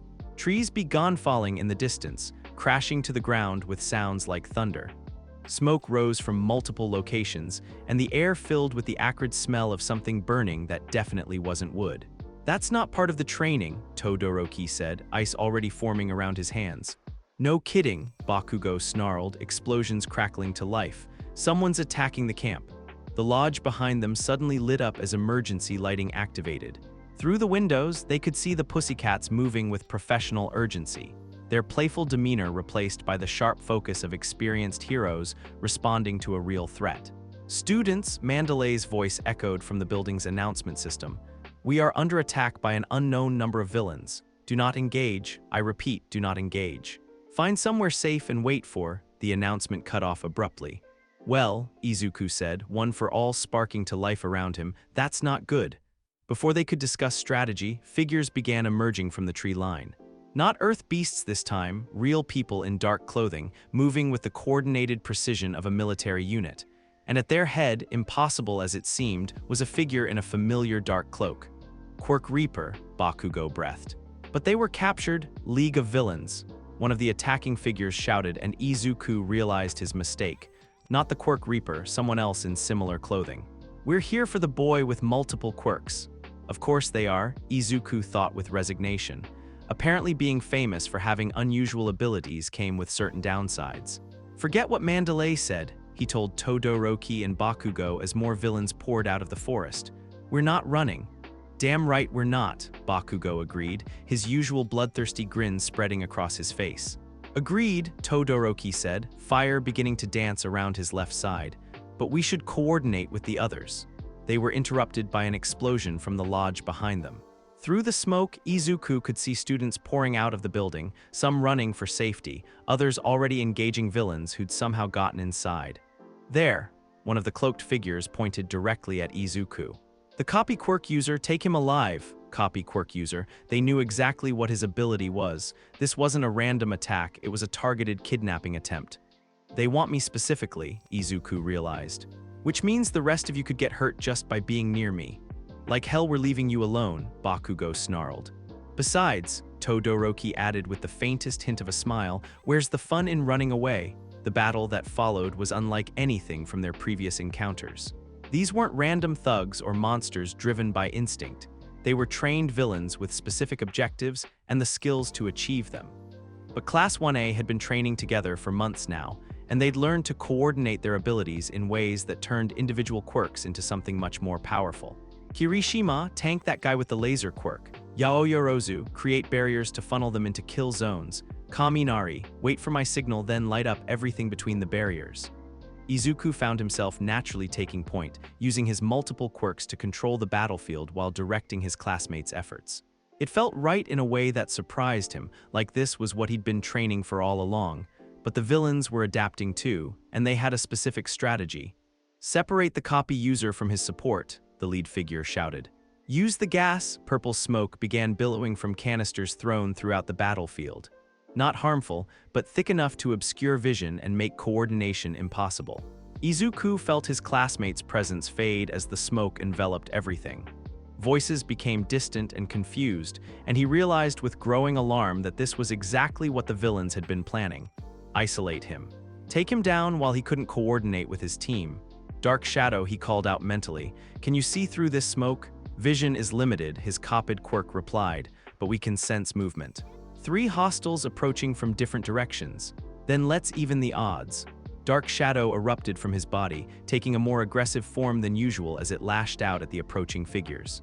At the same time, Izuku activated One for All at 10% and used zero gravity to launch himself above the smoke cloud. From the air, he could see the full scope of the attack. At least 20 villains scattered across the camp, several fires burning out of control, and his classmates fighting desperately in small, isolated groups. And at the edge of the clearing, he spotted something that made his blood freeze. Bakugo, unconscious and being carried away by 2 villains heading for what looked like a portal created by that same misty villain from USJ. "They're not just after me," he realized. "They want Kacchan too." Izuku dove toward the retreating villains, ice forming around his hands as he prepared to freeze them in place. But before he could reach them, something hit him from behind, a stunning blow that sent him crashing into the ground and left his vision swimming. "Got him?" someone shouted triumphantly. Through the haze of impact and smoke, Izuku saw the cloaked figure who'd been leading the attack standing over him. Up close, the resemblance to the Quirk Reaper was superficial. Different build, different energy, definitely different quirk. "Compress," the figure said to someone Izuku couldn't see. "Package them both. We're extracting now." Them both. Izuku tried to move and found his limbs weren't responding properly. Some kind of paralysis quirk, maybe, or just the aftereffects of whatever had hit him. Something marble-sized landed next to his head, then began expanding rapidly. As consciousness faded, the last thing he saw was Bakugo's unconscious form being compressed into another marble. We failed, he thought desperately. I couldn't protect anyone. Sleep now, Dark Shadow whispered in his mind. We will find a way. When Izuku woke up, he was in a warehouse that looked like it had been abandoned for decades. Rust stains covered every surface, broken windows let in sickly yellow light, and the air smelled of industrial chemicals and decay. He was tied to a chair with what felt like steel cables, and his head was pounding like he'd been hit by a truck. Across from him, also restrained, Bakugo was just beginning to stir. Finally awake, a familiar voice said from the shadows, "Good, we have so much to discuss." Shigaraki Tomura stepped into the light, his hands covered in those disturbing severed appendages and his red eyes gleaming with malicious satisfaction. "Welcome to the League of Villains," he continued, his voice carrying that same childish petulance that had made him so unsettling at USJ. "We've been dying to meet you properly." More figures emerged from the darkness. The compressed villain who'd captured them, the Warp Gate villain. Several others Izuku didn't recognize, all of them looking at the two students like predators studying their prey. "What do you want?" Izuku asked, testing his restraints and finding them discouragingly solid. "What do I want?" Shigaraki laughed, a sound like fingernails on a chalkboard. "I want to understand what makes heroes tick. What drives someone to throw themselves into danger for people they don't even know? And you think kidnapping students will teach you that?" Bakugo snarled, finally fully conscious. "You're stupider than you look. Maybe. Or maybe I'm going to learn by taking apart the two most interesting first years UA has produced in decades." Shigaraki's grin was visible even behind the hand covering his face. "A boy who can copy quirks and another who burns with the kind of rage that could fuel 1,000 villains. I'm not joining your psycho club," Bakugo spat. "We'll see about that," Shigaraki replied. "But first, I want to test a theory." He gestured to one of the other villains, who stepped forward carrying what looked like a specialized collar covered in blinking lights. "This is a quirk suppression device," Shigaraki explained conversationally. "Designed specifically for people with multiple abilities. The Quirk Reaper might have failed to take your powers permanently, but this should neutralize them quite effectively." Izuku felt ice form in his stomach as the villain approached with the collar. If they could suppress all his quirks at once, he'd be completely helpless. No one for all, no zero gravity, no way to protect himself or Bakugo. "Dark Shadow," he called out desperately. "Can you act independently if they suppress everything else?" "Unknown," his quirk replied, sounding worried for the first time since he'd copied it. "We have never been separated from the whole." The collar was almost at his throat when the warehouse wall exploded inward. All Might came through the breach like a guided missile, his fist already drawn back for a punch that would have leveled a city block. The villain with the collar went flying, crashing into the far wall with enough force to leave a crater in the concrete. "Fear not," All Might's voice boomed across the warehouse. "For I am here," but even as relief flooded through Izuku, he noticed something wrong with his mentor's posture. All Might looked, diminished somehow, like he was running on fumes rather than unlimited power. "All Might," Shigaraki said, his childish excitement returning. "Perfect timing. I was just about to demonstrate what happens when heroes fail to protect the things they care about." The battle that erupted was fierce but brief. All Might was still incredibly powerful, but Izuku could see the strain in every movement, the way his punches lacked their usual overwhelming force. The Quirk Reaper, he realized. They didn't just temporarily drain his power, they damaged something permanent. The League of Villains was forced to retreat through another warp portal, but not before Shigaraki delivered a parting message. "This isn't over, copy boy," he called out as the portal began to close. "We know what you are now, and we know how to find you." Then they were gone, leaving All Might to free the two students from their restraints with hands that shook slightly from exhaustion. "Are you boys all right?" All Might asked, his voice gentler than usual. "We're okay," Izuku said, though he wasn't sure that was entirely true. "All Might, your power is fine," All Might interrupted, but his smile was strained. "Just a bit tired from the rescue operation." It was a lie, and they all knew it. But before Izuku could press the issue, other heroes began arriving, the Pussycats, several pro-heroes from nearby agencies, and what looked like a full police investigation team. The ride back to UA was quiet, both boys lost in their own thoughts. Izuku found himself analyzing everything that had happened, trying to figure out what it meant for his future as a hero. The League of Villains knew about his copy Quirk. They'd specifically targeted him and Bakugo, and they had the resources to mount coordinated attacks on UA-sponsored events. I'm putting everyone around me in danger, he realized, just by existing. Stop it, Bakugo said suddenly. Stop what? Whatever you're thinking right now, that look on your face, I've seen it before. You're blaming yourself for something that wasn't your fault. Izuku stared at his childhood friend. They came after us specifically. If I didn't have these quirks, if you didn't have these quirks, you'd be dead right now, Bakugo interrupted. And so would I and probably half our class. But no buts, Deku, you didn't ask for this power, but you've got it, and you're using it to help people. Bakugo's voice was unusually serious. That makes you a hero, not a target. As UA came into view through the transport window, Izuku felt something shift in his chest. Not his quirks, they were all still there, humming contentedly despite everything that had happened. Something deeper, something that felt like resolution. The League of Villains wanted to understand what made heroes tick. Fine, he'd show them. But first he had classmates to check on and a power that was apparently more important than he'd ever realized. The real work was just beginning. The news coverage was relentless. 2 UA students kidnapped by the League of Villains. A coordinated attack on a training camp. Multiple pro heroes injured. The media was calling it the worst villain incident since All Might's early career, and they weren't wrong. Izuku sat in his dorm room, staring at his phone as news anchors dissected every detail of what had happened at the training camp. His classmates' faces flashed across the screen, interviews with worried parents, statements from the school, speculation about UA's security failures. But what really caught his attention was the analysis of the attack strategy. The villains specifically targeted students with notable quirks, one expert was saying. Bakugo Katsuki's explosive power and Midoriya Izuku's multiple quirk syndrome made them high-value objectives. This suggests a level of intelligence gathering that goes beyond typical villain organizations. Multiple quirk syndrome. They were still calling it that, even though everyone who mattered knew the truth by now. His copy quirk wasn't a syndrome, it was something much more dangerous. And apparently the League of Villains agreed. His phone buzzed. A text from Kirishima, meeting in Ida's room, "We're going after Kacchan." Izuku stared at the message for a long moment. They weren't supposed to get involved. The pro heroes had been very clear about that. This was a job for licensed professionals, not first-year students who'd already been traumatized enough. But Kacchan was still out there, still in the hands of people who wanted to turn him into a weapon. On my way, he texted back. Ida's room was packed when Izuku arrived. Kirishima, Yaoyorozu, Todoroki, and even Ida himself, despite his obvious reservations about the whole plan. This is incredibly reckless, Ida was saying as Izuku closed the door behind him.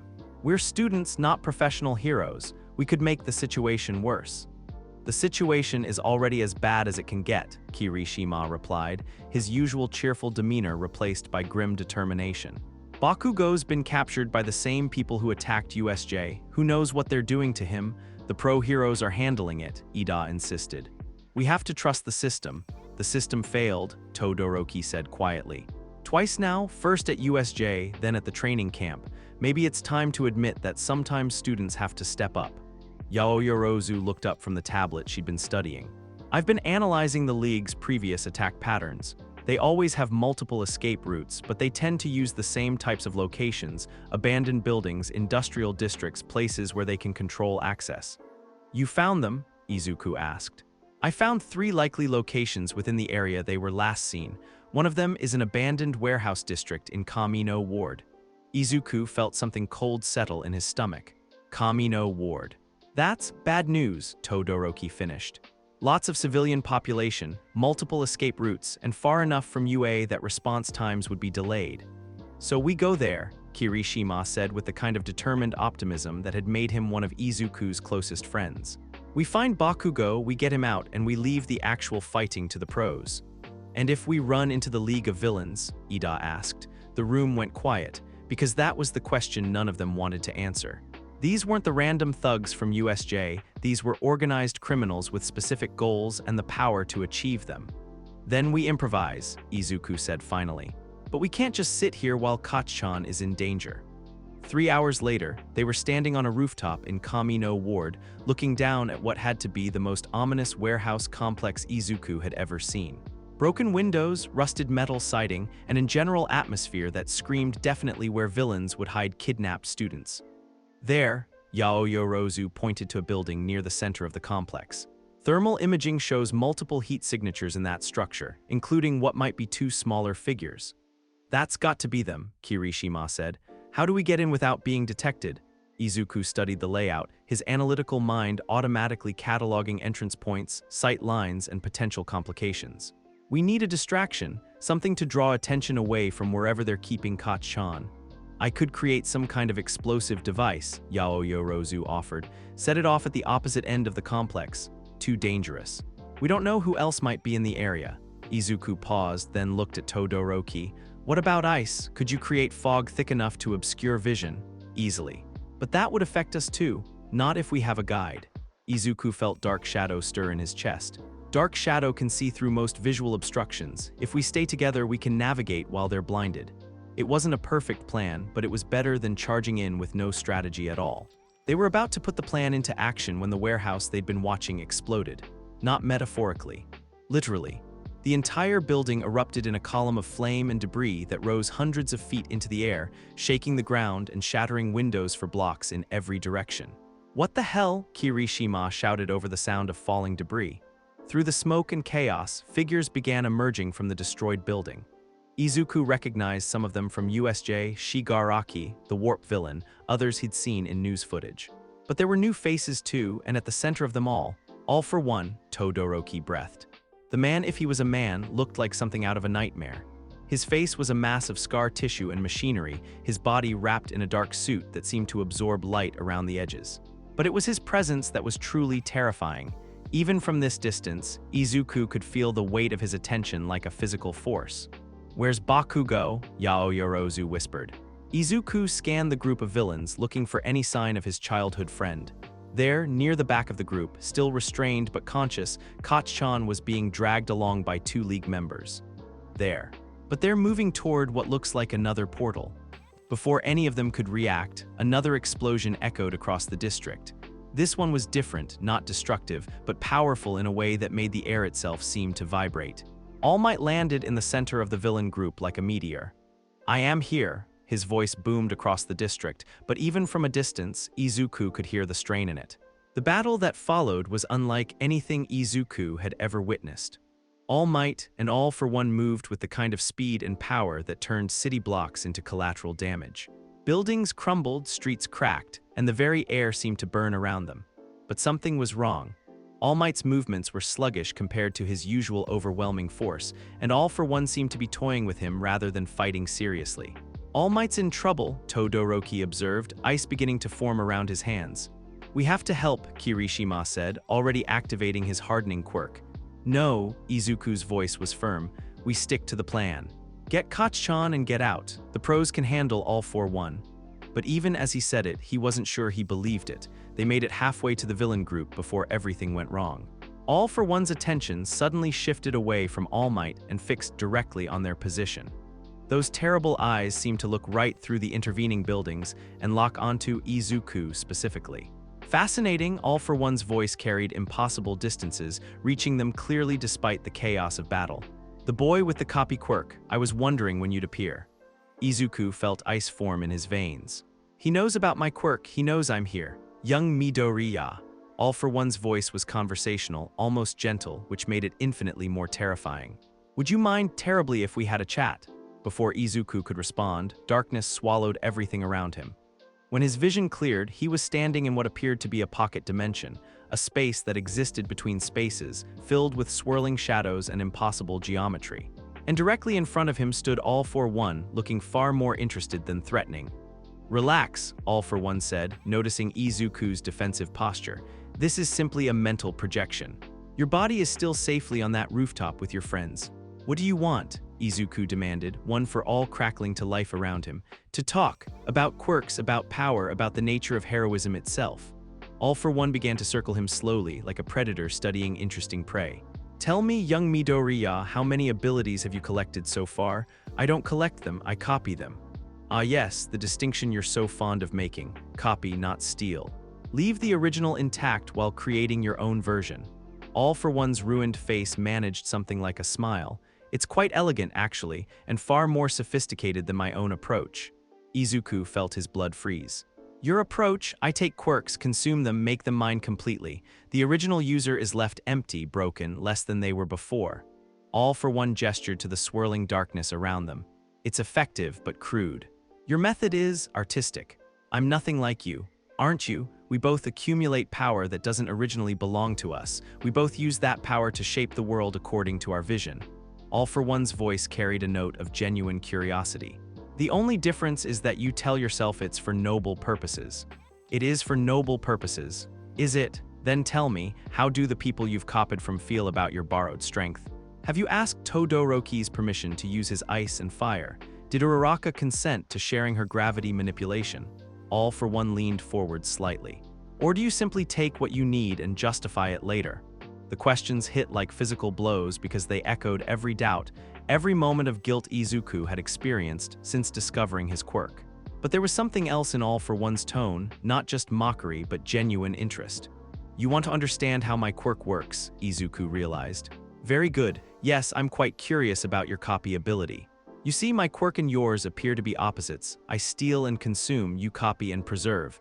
In theory, that should make you a perfect counter to my abilities. Counter how? All for One's smile grew wider.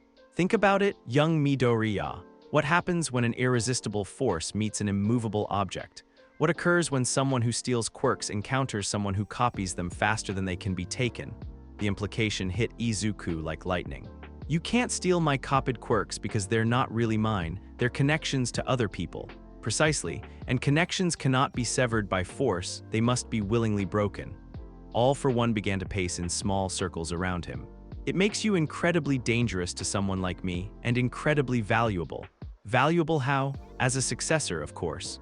The words hung in the air like poison. All for One wanted him as a successor.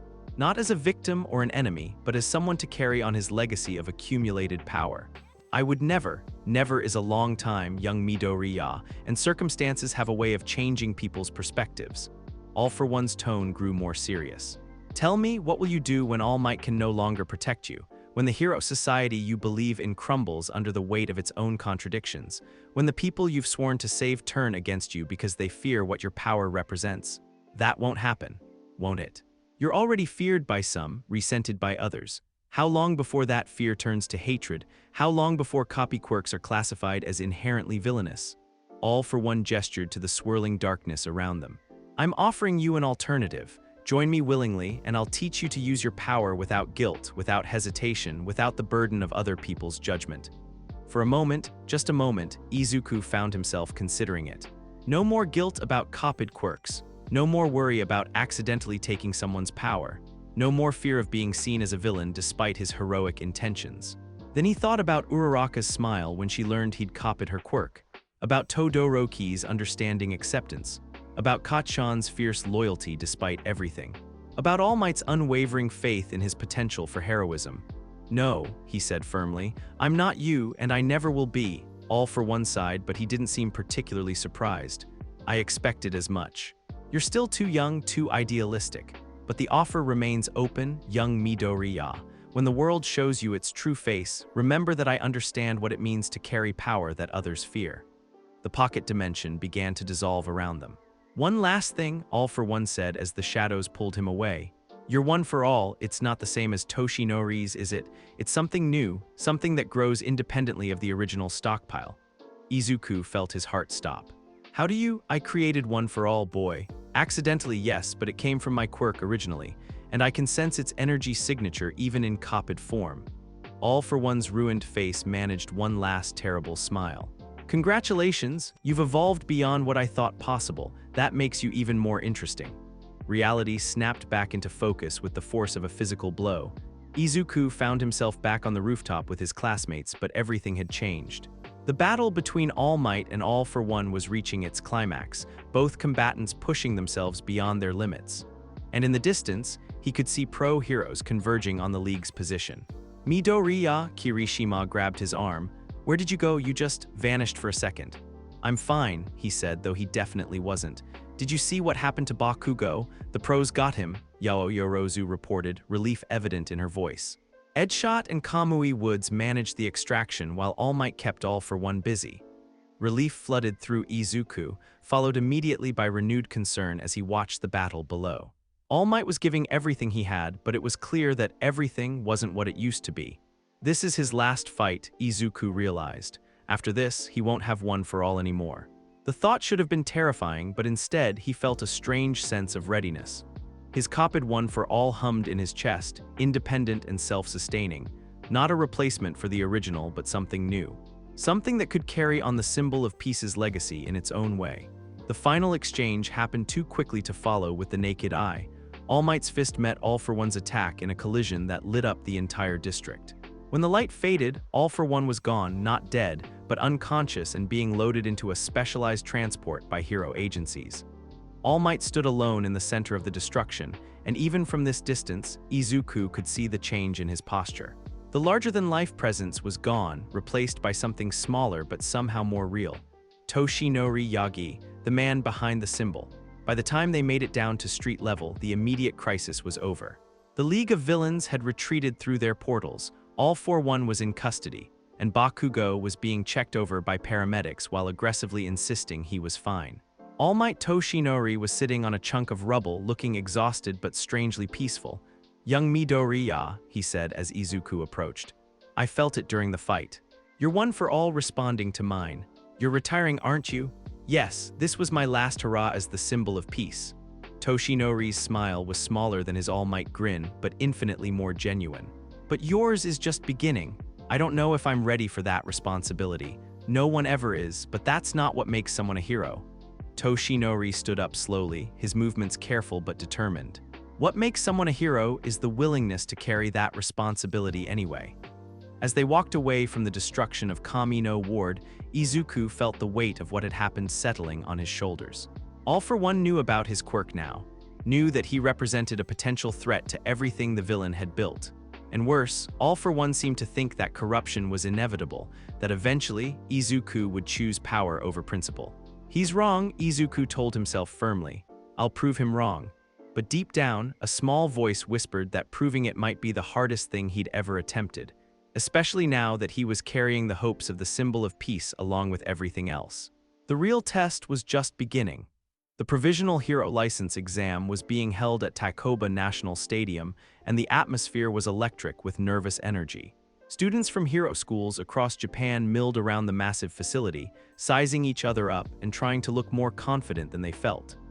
Izuku stood with his Class 1A classmates, adjusting his hero costume and trying not to think about everything that had changed since Kamino Ward. All Might's retirement had been announced 3 weeks ago, sending shockwaves through hero society that were still reverberating.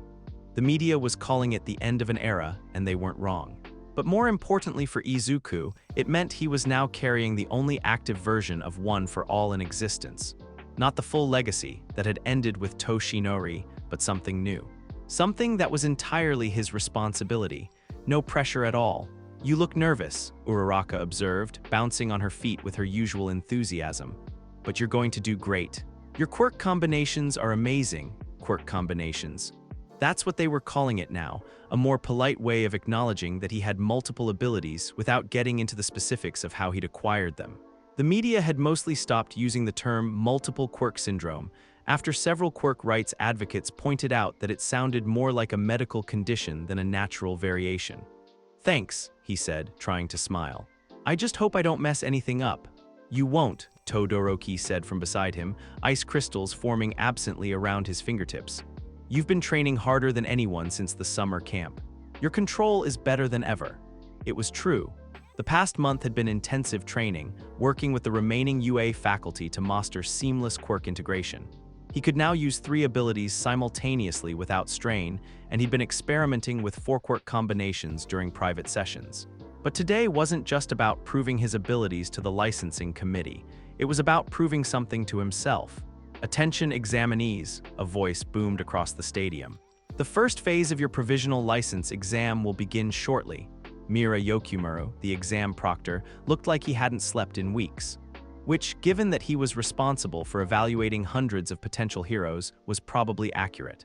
"This year's exam will consist of 2 phases," he announced wearily.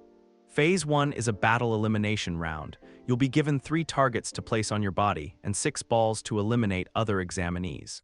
Be eliminated and you fail. Eliminate 2 others and you pass to Phase 2. Simple enough in theory. In practice, Izuku knew it would be chaos.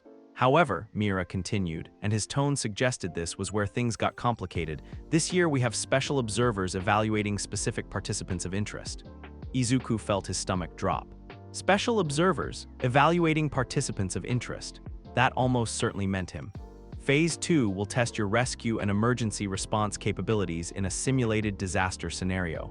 You'll be evaluated not just on your individual performance, but on your ability to work with other examinees and coordinate multi-quirk responses. Multi-quirk responses. They were definitely talking about him. Good luck, Mira concluded. You're going to need it. The battle phase was chaos, just as Izuku had predicted. The moment the buzzer sounded, the massive arena erupted into confusion as nearly 200 students scattered in every direction, looking for targets while avoiding becoming targets themselves. Izuku had learned from the sports festival, being famous made you a priority opponent. Within the first 30 seconds, at least 6 different students had thrown balls at him, forcing him to use one for all at 8% just to avoid elimination. Stay mobile, he reminded himself.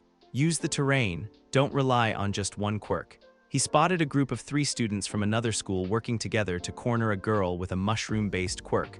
Perfect opportunity. Zero gravity activated as he launched himself over their heads, reducing his weight to almost nothing.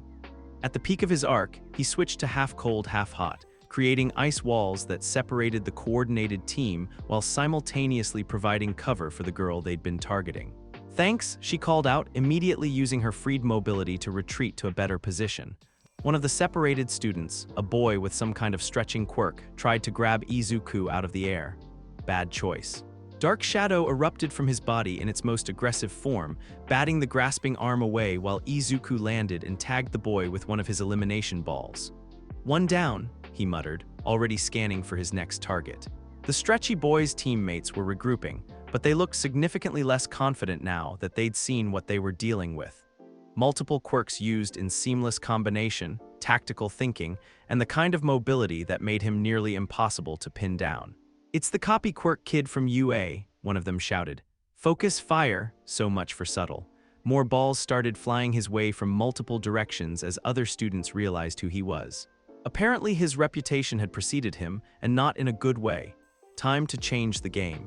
Izuku activated Native's enhancement quirk alongside One for All, feeling his reflexes and reaction times spike dramatically. The incoming projectiles seemed to slow down, giving him time to calculate trajectories and plan his response. He tagged 2 more students in quick succession, one with a ricochet shot off an ice wall, another with a direct hit while using zero gravity to approach from an unexpected angle. Midoriya Iizukeo from UA High School advances to Phase 2. The announcement echoed across the stadium. But as he made his way to the waiting area, Izuku couldn't shake the feeling that he was being watched more closely than usual. Sure enough, in the observation booth, he could see several figures in official-looking suits taking notes and pointing at various screens that were probably showing his performance from multiple angles. Special observers, he remembered. Evaluating participants of interest. This was about more than just getting his provisional license. This was about whether Hero Society was going to accept someone with his kind of quirk. Phase 2 took place in a mock disaster zone that looked disturbingly realistic. Collapsed buildings, simulated casualties, environmental hazards, and the kind of complex scenario that required both individual skill and team coordination. "Examinees," Mira announced, "you have 1 hour to rescue as many civilians as possible while managing ongoing crisis elements. You'll be evaluated on efficiency, safety protocols, and your ability to work with others." The scenario was a simulated earthquake with multiple complications, building collapses, fires, chemical spills, and what appeared to be over 100 civilian actors playing victims with various injuries. Izuku immediately began analyzing the situation, his mind automatically cataloging priorities and resource allocation. But before he could start planning, he was approached by several other examinees. "You're Midoriya, right? A girl with vine-like hair from Shiksu High School, the one with multiple quirks. That's right. We were hoping to work with you," she continued. "This scenario is too big for individual responses. We need coordination." It was exactly the kind of team building the exam was designed to test. But Izuku could see the calculation in their eyes. They weren't just looking for cooperation, they were looking for someone whose diverse abilities could handle problems their individual quirks couldn't solve. "Okay," he said, "but we coordinate properly. No one person calls all the shots." The rescue operation that followed showcased everything Izuku had learned about using his quirks in service of others. One for all for moving debris and creating access routes. Zero gravity for safely lowering victims from high places and reducing the weight of rescue equipment. Half cold, half hot for controlling fires and creating structural supports. Dark shadow for reaching victims in dark or confined spaces where humans couldn't go. Native's enhancement for the stamina and coordination needed to keep going when exhaustion set in. But more than that, he found himself naturally taking a coordination role, not because he was trying to lead, but because his diverse abilities let him see solutions others might miss. Team Alpha, there's a chemical spill in Building C that needs containment. He called through the communication system they'd established. Team Beta, I can create ice barriers to channel the flow while you evacuate the area. Midoriya, one of his temporary teammates, called out, there are victims trapped on the 4th floor of the collapsed building. But the stairs are blocked. I've got it. Izuku used zero gravity to float himself up to the trapped victims, then created ice slides with half cold, half hot to provide safe evacuation routes, while Dark Shadow scouted for additional casualties. By the end of the hour, their improvised team had rescued more civilians than any other group in the exam. But more importantly, they'd done it without anyone getting hurt and with a level of coordination that impressed even the professional observers. Excellent work, Mira announced as the simulation ended. Results will be posted in 30 minutes. As they waited for the final scores, Izuku found himself thinking about what the exam had shown him. Not just about his abilities, but about how those abilities could be used to bring out the best in other people. That's what heroes do, he realized. They don't just save people, they help others become capable of saving people too. Midoriya Izuku.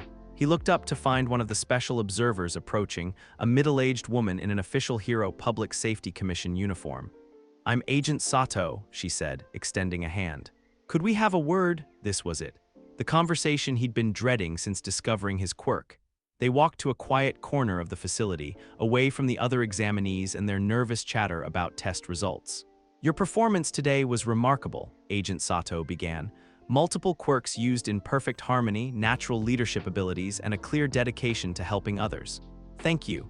But I'm sure you're aware that your quirk type has raised some concerns within the commission. Here it comes. The part where they explained why copy quirks were inherently dangerous, why he'd need special oversight, why he couldn't be trusted with a full hero license. Copy quirks are rare, Agent Sato continued. Historically, they've been associated with villainous applications, individuals who accumulate power for selfish purposes. The Quirk Reaper incident only reinforced those concerns. I'm not the Quirk Reaper, Izuku said firmly. I don't steal quirks, I copy them and I use them to help people. So we've observed, which is why the Commission has decided to approve your provisional license with a special classification. Izuku blinked. Special classification? Support Class A, Agent Sato explained. It's a new designation we're creating specifically for heroes with quirks that enhance or complement others' abilities. You'll have full hero authority, but you'll also serve as a resource for other heroes and agencies. It wasn't what he'd been expecting, but it wasn't a rejection either. What does that mean practically? It means the Commission recognizes that your abilities are best used in coordination with others. You'll be partnered with established heroes for major operations, and you'll help train other heroes in multi-quirk tactical applications. Agent Sato smiled slightly. Think of it as being a bridge between different types of heroes. A bridge. Izuku liked the sound of that. There is one more thing, Agent Sato added, her expression growing more serious. We have intelligence suggesting that the Quirk Reaper has escaped from custody, and they're not alone. Izuku felt ice form in his stomach. Not alone, it appears they've been recruiting other villains with quirk stealing or quirk-affecting abilities. The Commission believes they may be planning something specifically targeting heroes with unusual or powerful quirks, like copy quirks. We're not asking you to do anything beyond your normal hero duties, Agent Sato assured him, but we wanted you to be aware that you may be a specific target. Before Izuku could respond, the exam results were announced. Provisional hero license recipients. His name was on the list. So were most of his classmates from UA, along with students from schools across Japan. But as he accepted his provisional license, a small card that represented years of training and dreams of heroism, Izuku couldn't stop thinking about Agent Sato's warning. The Quirk Reaper was free and building an organization. They're coming for me, he realized. Eventually, this is going to become personal. That evening, back at UA, Izuku sat in his dorm room staring at his provisional hero license and thinking about everything that had changed. 6 months ago, he'd been a quirkless kid who dreamed of being a hero. Now he had 5 quirks, a hero license, and apparently a new classification that made him some kind of bridge between different types of heroes. His phone buzzed, a text from his mom, "So proud of you, my son the licensed hero." Another from Uraraka, "Congratulations, we should celebrate with the whole class." One from Todoroki, "Well deserved. Your performance today was exceptional." And surprisingly, one from Bakugo, "About time, Deku, don't let it go to your head." But it was the final message that made him smile. "Young Midoriya, I couldn't be prouder. You've truly become the hero you were meant to be." Toshinori, as he prepared for bed, Izuku felt his 5 quirks humming contentedly in his chest. One for all, zero gravity, half cold, half hot, dark shadow, and native's enhancement. Each one representing a person who'd shaped his journey, who'd helped him become stronger. Tomorrow, he'd start his work as a licensed hero. He'd face whatever the Quirk Reaper and their new organization threw at him. He'd prove that copy quirks could be a force for good in the world. But tonight, he was just a teenager who'd achieved his dream. And that was enough. "I'm ready," he thought as sleep finally claimed him. "Whatever comes next, I'm ready for it." In his dreams, shadows danced around pillars of ice while gravity bent to his will and strength flowed through him like lightning. And for the first time since discovering his quirk, all of it felt right. All of it felt like home. The attack came on a Tuesday morning, exactly 6 months after Izuku received his provisional license. He was in the middle of a rescue training exercise with Endeavor's agency, part of his new role as a support Class A hero, when every communication device in the building started screaming emergency alerts simultaneously. "Multiple villain incidents across Tokyo," Endeavor announced, his flames flickering with barely contained urgency. "Coordinated attacks on hero agencies, government buildings, and UA High School." Izuku's blood went cold. "UA, the Quirk Reaper's organization," Endeavor confirmed, reading from a tablet that had materialized in his hand. "They're calling themselves the Ability Liberation Front. And according to initial reports, they're specifically targeting heroes with unusual or powerful quirks." Of course they are. Izuku felt his 5 quirks humming with nervous energy as he processed what this meant. The Quirk Reaper hadn't just escaped. They'd built an entire movement around the idea that quirks should be taken from those unworthy of them and redistributed to those who would use them properly. And at the top of their target list was the boy who'd proven that connections were stronger than theft. "Sir," Izuku said, already moving toward his gear, "I need to get to UA." "My classmates are being evacuated by professional heroes," Endeavor interrupted. "Your job is to assist with civilian rescue operations in downtown Tokyo. But the Reaper is probably at UA. They'll be looking for me specifically."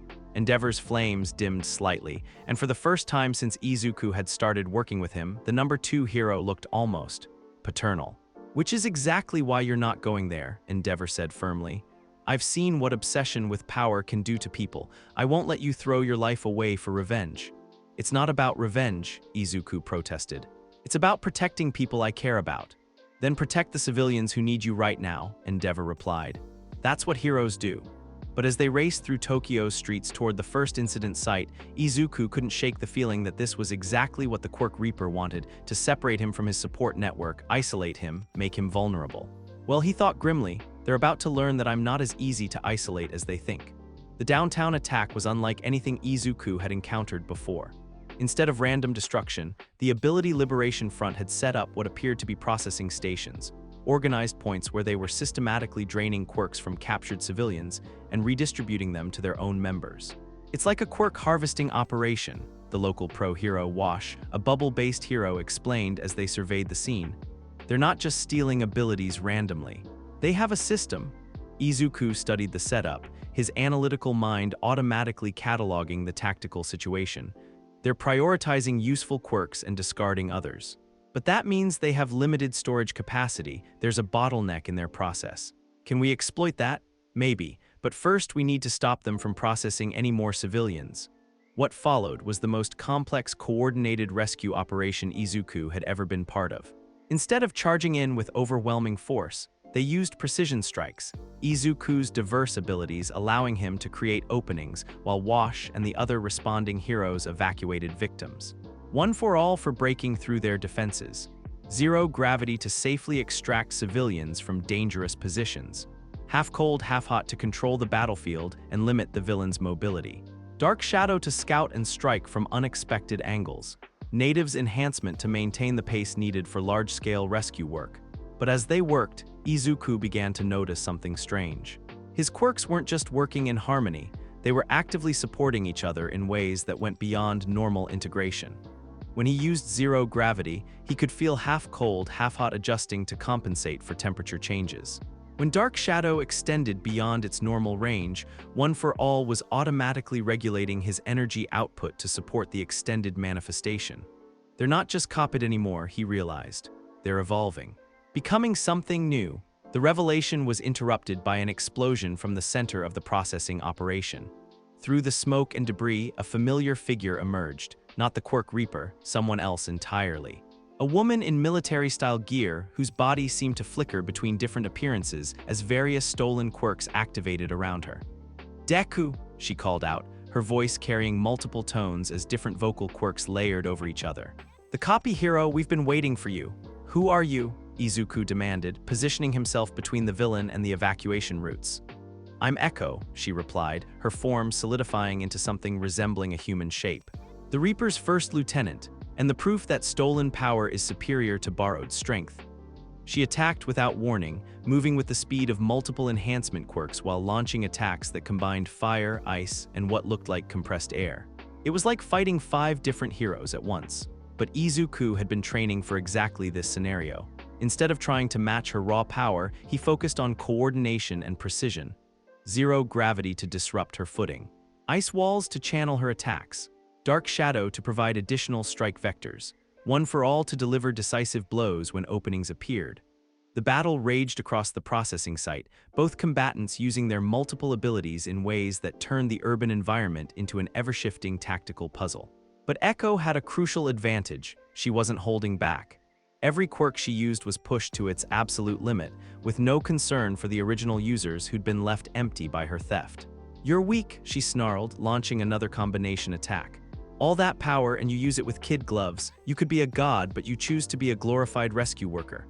"I choose to be a hero," Izuku replied, using half-cold, half-hot to create a barrier while planning his next move. "Heroes are a lie." Echo's voice rose to a shriek as more stolen quirks activated around her. "Power belongs to those strong enough to take it and use it without hesitation."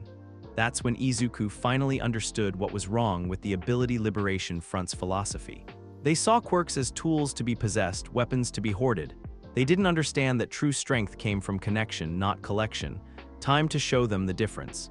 Instead of fighting Echo directly, Izuku reached out with his quirks, not to attack but to connect. He could feel the stolen abilities she was using, could sense the broken connections where they'd been ripped away from their original users.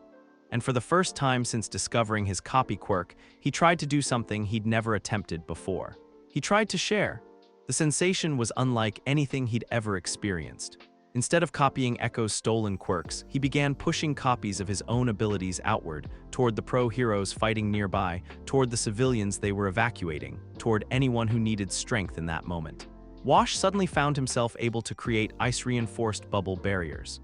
The civilians discovered they could reduce their own weight to make evacuation easier. Even the other villains in the area began moving sluggishly as zero gravity affected them without their understanding why.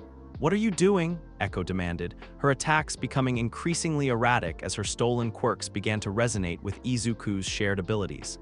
"Something you never learned," Izuku said, his voice carrying a new kind of confidence. "I'm showing you what happens when power is given freely instead of taken by force." The shared quirks created a feedback loop. Every person who received temporary access to one of Izuku's abilities became a node in a growing network of connection. And that network began to amplify everyone's natural strengths. Echo's stolen quirks, isolated and disconnected from their sources, couldn't compete with abilities that were actively supported by the people using them. Her defeat was swift and decisive, not because Izuku overpowered her, but because her hoarded strength crumbled when faced with genuine cooperation. As the dust settled and the remaining villains were taken into custody, Izuku found himself surrounded by people who were staring at him with a mixture of awe and confusion. "Did you just share your quirks with us?" Wash asked, his voice filled with wonder. "I think so," Izuku replied, feeling exhausted but strangely exhilarated. "I didn't know I could do that." "How is that possible?" Izuku looked at his hands, feeling his 5 quirks humming with contentment in his chest. But now there was something else, a sense of expansion, of connection that stretched beyond his own body. "Because they were never really mine to begin with," he said slowly, working through the realization as he spoke. "They're pieces of everyone who helped me become stronger, and pieces of people are meant to be shared." The final confrontation with the Quirk Reaper came 3 hours later at the ruins of the UA Gymnasium. Izuku arrived to find the campus largely evacuated but not empty. His classmates, now licensed heroes in their own right, had refused to leave. They stood in formation around the gym, their quirks active and ready. And in the center of it all, the Quirk Reaper waited. They looked different than they had 6 months ago. More powerful, more confident, and carrying the accumulated weight of dozens of stolen abilities. But there was something desperate in their posture, something that suggested this wasn't going according to plan. "Deku," the Reaper called out as Izuku approached. "The boy who thinks connections are stronger than conquest. Are you ready to test that theory?" "I've been testing it my whole life," Izuku replied, feeling his classmates' presence like pillars of support around him. "And I've never been proven wrong." The battle that followed was epic in scope but intimate in nature. The Quirk Reaper unleashed every stolen ability they possessed, dozens of quirks working in chaotic harmony, turning the air itself into a weapon. But Izuku didn't fight alone. He shared his quirks freely, pushing copies of his abilities out to every person present. Bakugo found himself able to create ice alongside his explosions. Todoroki discovered his fire, and ice could bend gravity around them. Uraraka realized she could summon shadows while manipulating weight. The shared power network grew exponentially, each person adding their own natural abilities to the collective strength. And at the center of it all, Izuku coordinated the chaos into something beautiful, not conquest, but cooperation. The Quirk Reaper's stolen powers, isolated and hoarded, couldn't stand against abilities that were freely given and gratefully received. When it was over, the Reaper lay unconscious in a crater of their own making, their stolen quirks finally at rest. "It's over," Izuku said, though he wasn't sure if he was talking to his classmates or to himself. "No," Todoroki said, ice and shadows dancing around his hands in impossible harmony. "It's just beginning." 5 years later, pro-hero Deku, Izuku had finally embraced the nickname that had once been an insult, stood in front of a crowd of aspiring heroes at the newly constructed UA Extension campus. The Hero Cooperation Training Center, they called it. A place where heroes learned to share their abilities, where quirkless individuals could temporarily experience what it felt like to have powers, and where the next generation was taught that strength came from connection, not competition. "The most important thing to remember," Izuku told his students, his voice carrying easily across the auditorium, "is that your quirk doesn't define your worth. What defines your worth is what you choose to do with whatever abilities you have." In the audience, he could see faces both familiar and new. Some of his former classmates had become teachers themselves. Others worked in his agency, the first hero organization built around quirk sharing and cooperative tactics. And in the back row, almost hidden in shadow, sat a small girl with a horn on her forehead whose quirk had once been considered too dangerous to control. Eri had become one of his first success stories, someone whose power had been feared until she learned to share it safely with others. "Today we're going to practice something new," Izuku continued, feeling his evolved quirks humming with anticipation. "Temporary quirk sharing. You'll experience what it's like to have abilities different from your own, and more importantly, you'll learn how to use that experience to help others." He activated his sharing ability, the sensation as natural as breathing after years of practice. Copies of his quirks flowed outward, touching each student briefly before settling into a comfortable network of connection. Gasps of wonder filled the auditorium as students who'd never experienced super strength suddenly felt one for all flowing through their veins. Others discovered what it was like to manipulate gravity, or create ice, or commune with living shadows. But what impressed Izuku most was how quickly they began to help each other. Students with shared strength helping those struggling with shared mobility quirks. Those with shared elemental powers creating barriers to protect classmates who were still adjusting to their temporary abilities. This is what it means to be a hero, he thought, watching young people learn to use borrowed power to lift each other up. Not hoarding strength, but sharing it. Not conquering, but connecting. After the class ended and the students filed out, still chattering excitedly about their temporary quirks, Izuku found himself alone in the auditorium. But not really alone. He could feel the network of connections he'd built over the years, spanning across Tokyo and beyond. Former classmates, fellow heroes, civilians he'd helped, students he'd taught, all of them carrying pieces of shared strength. His phone buzzed.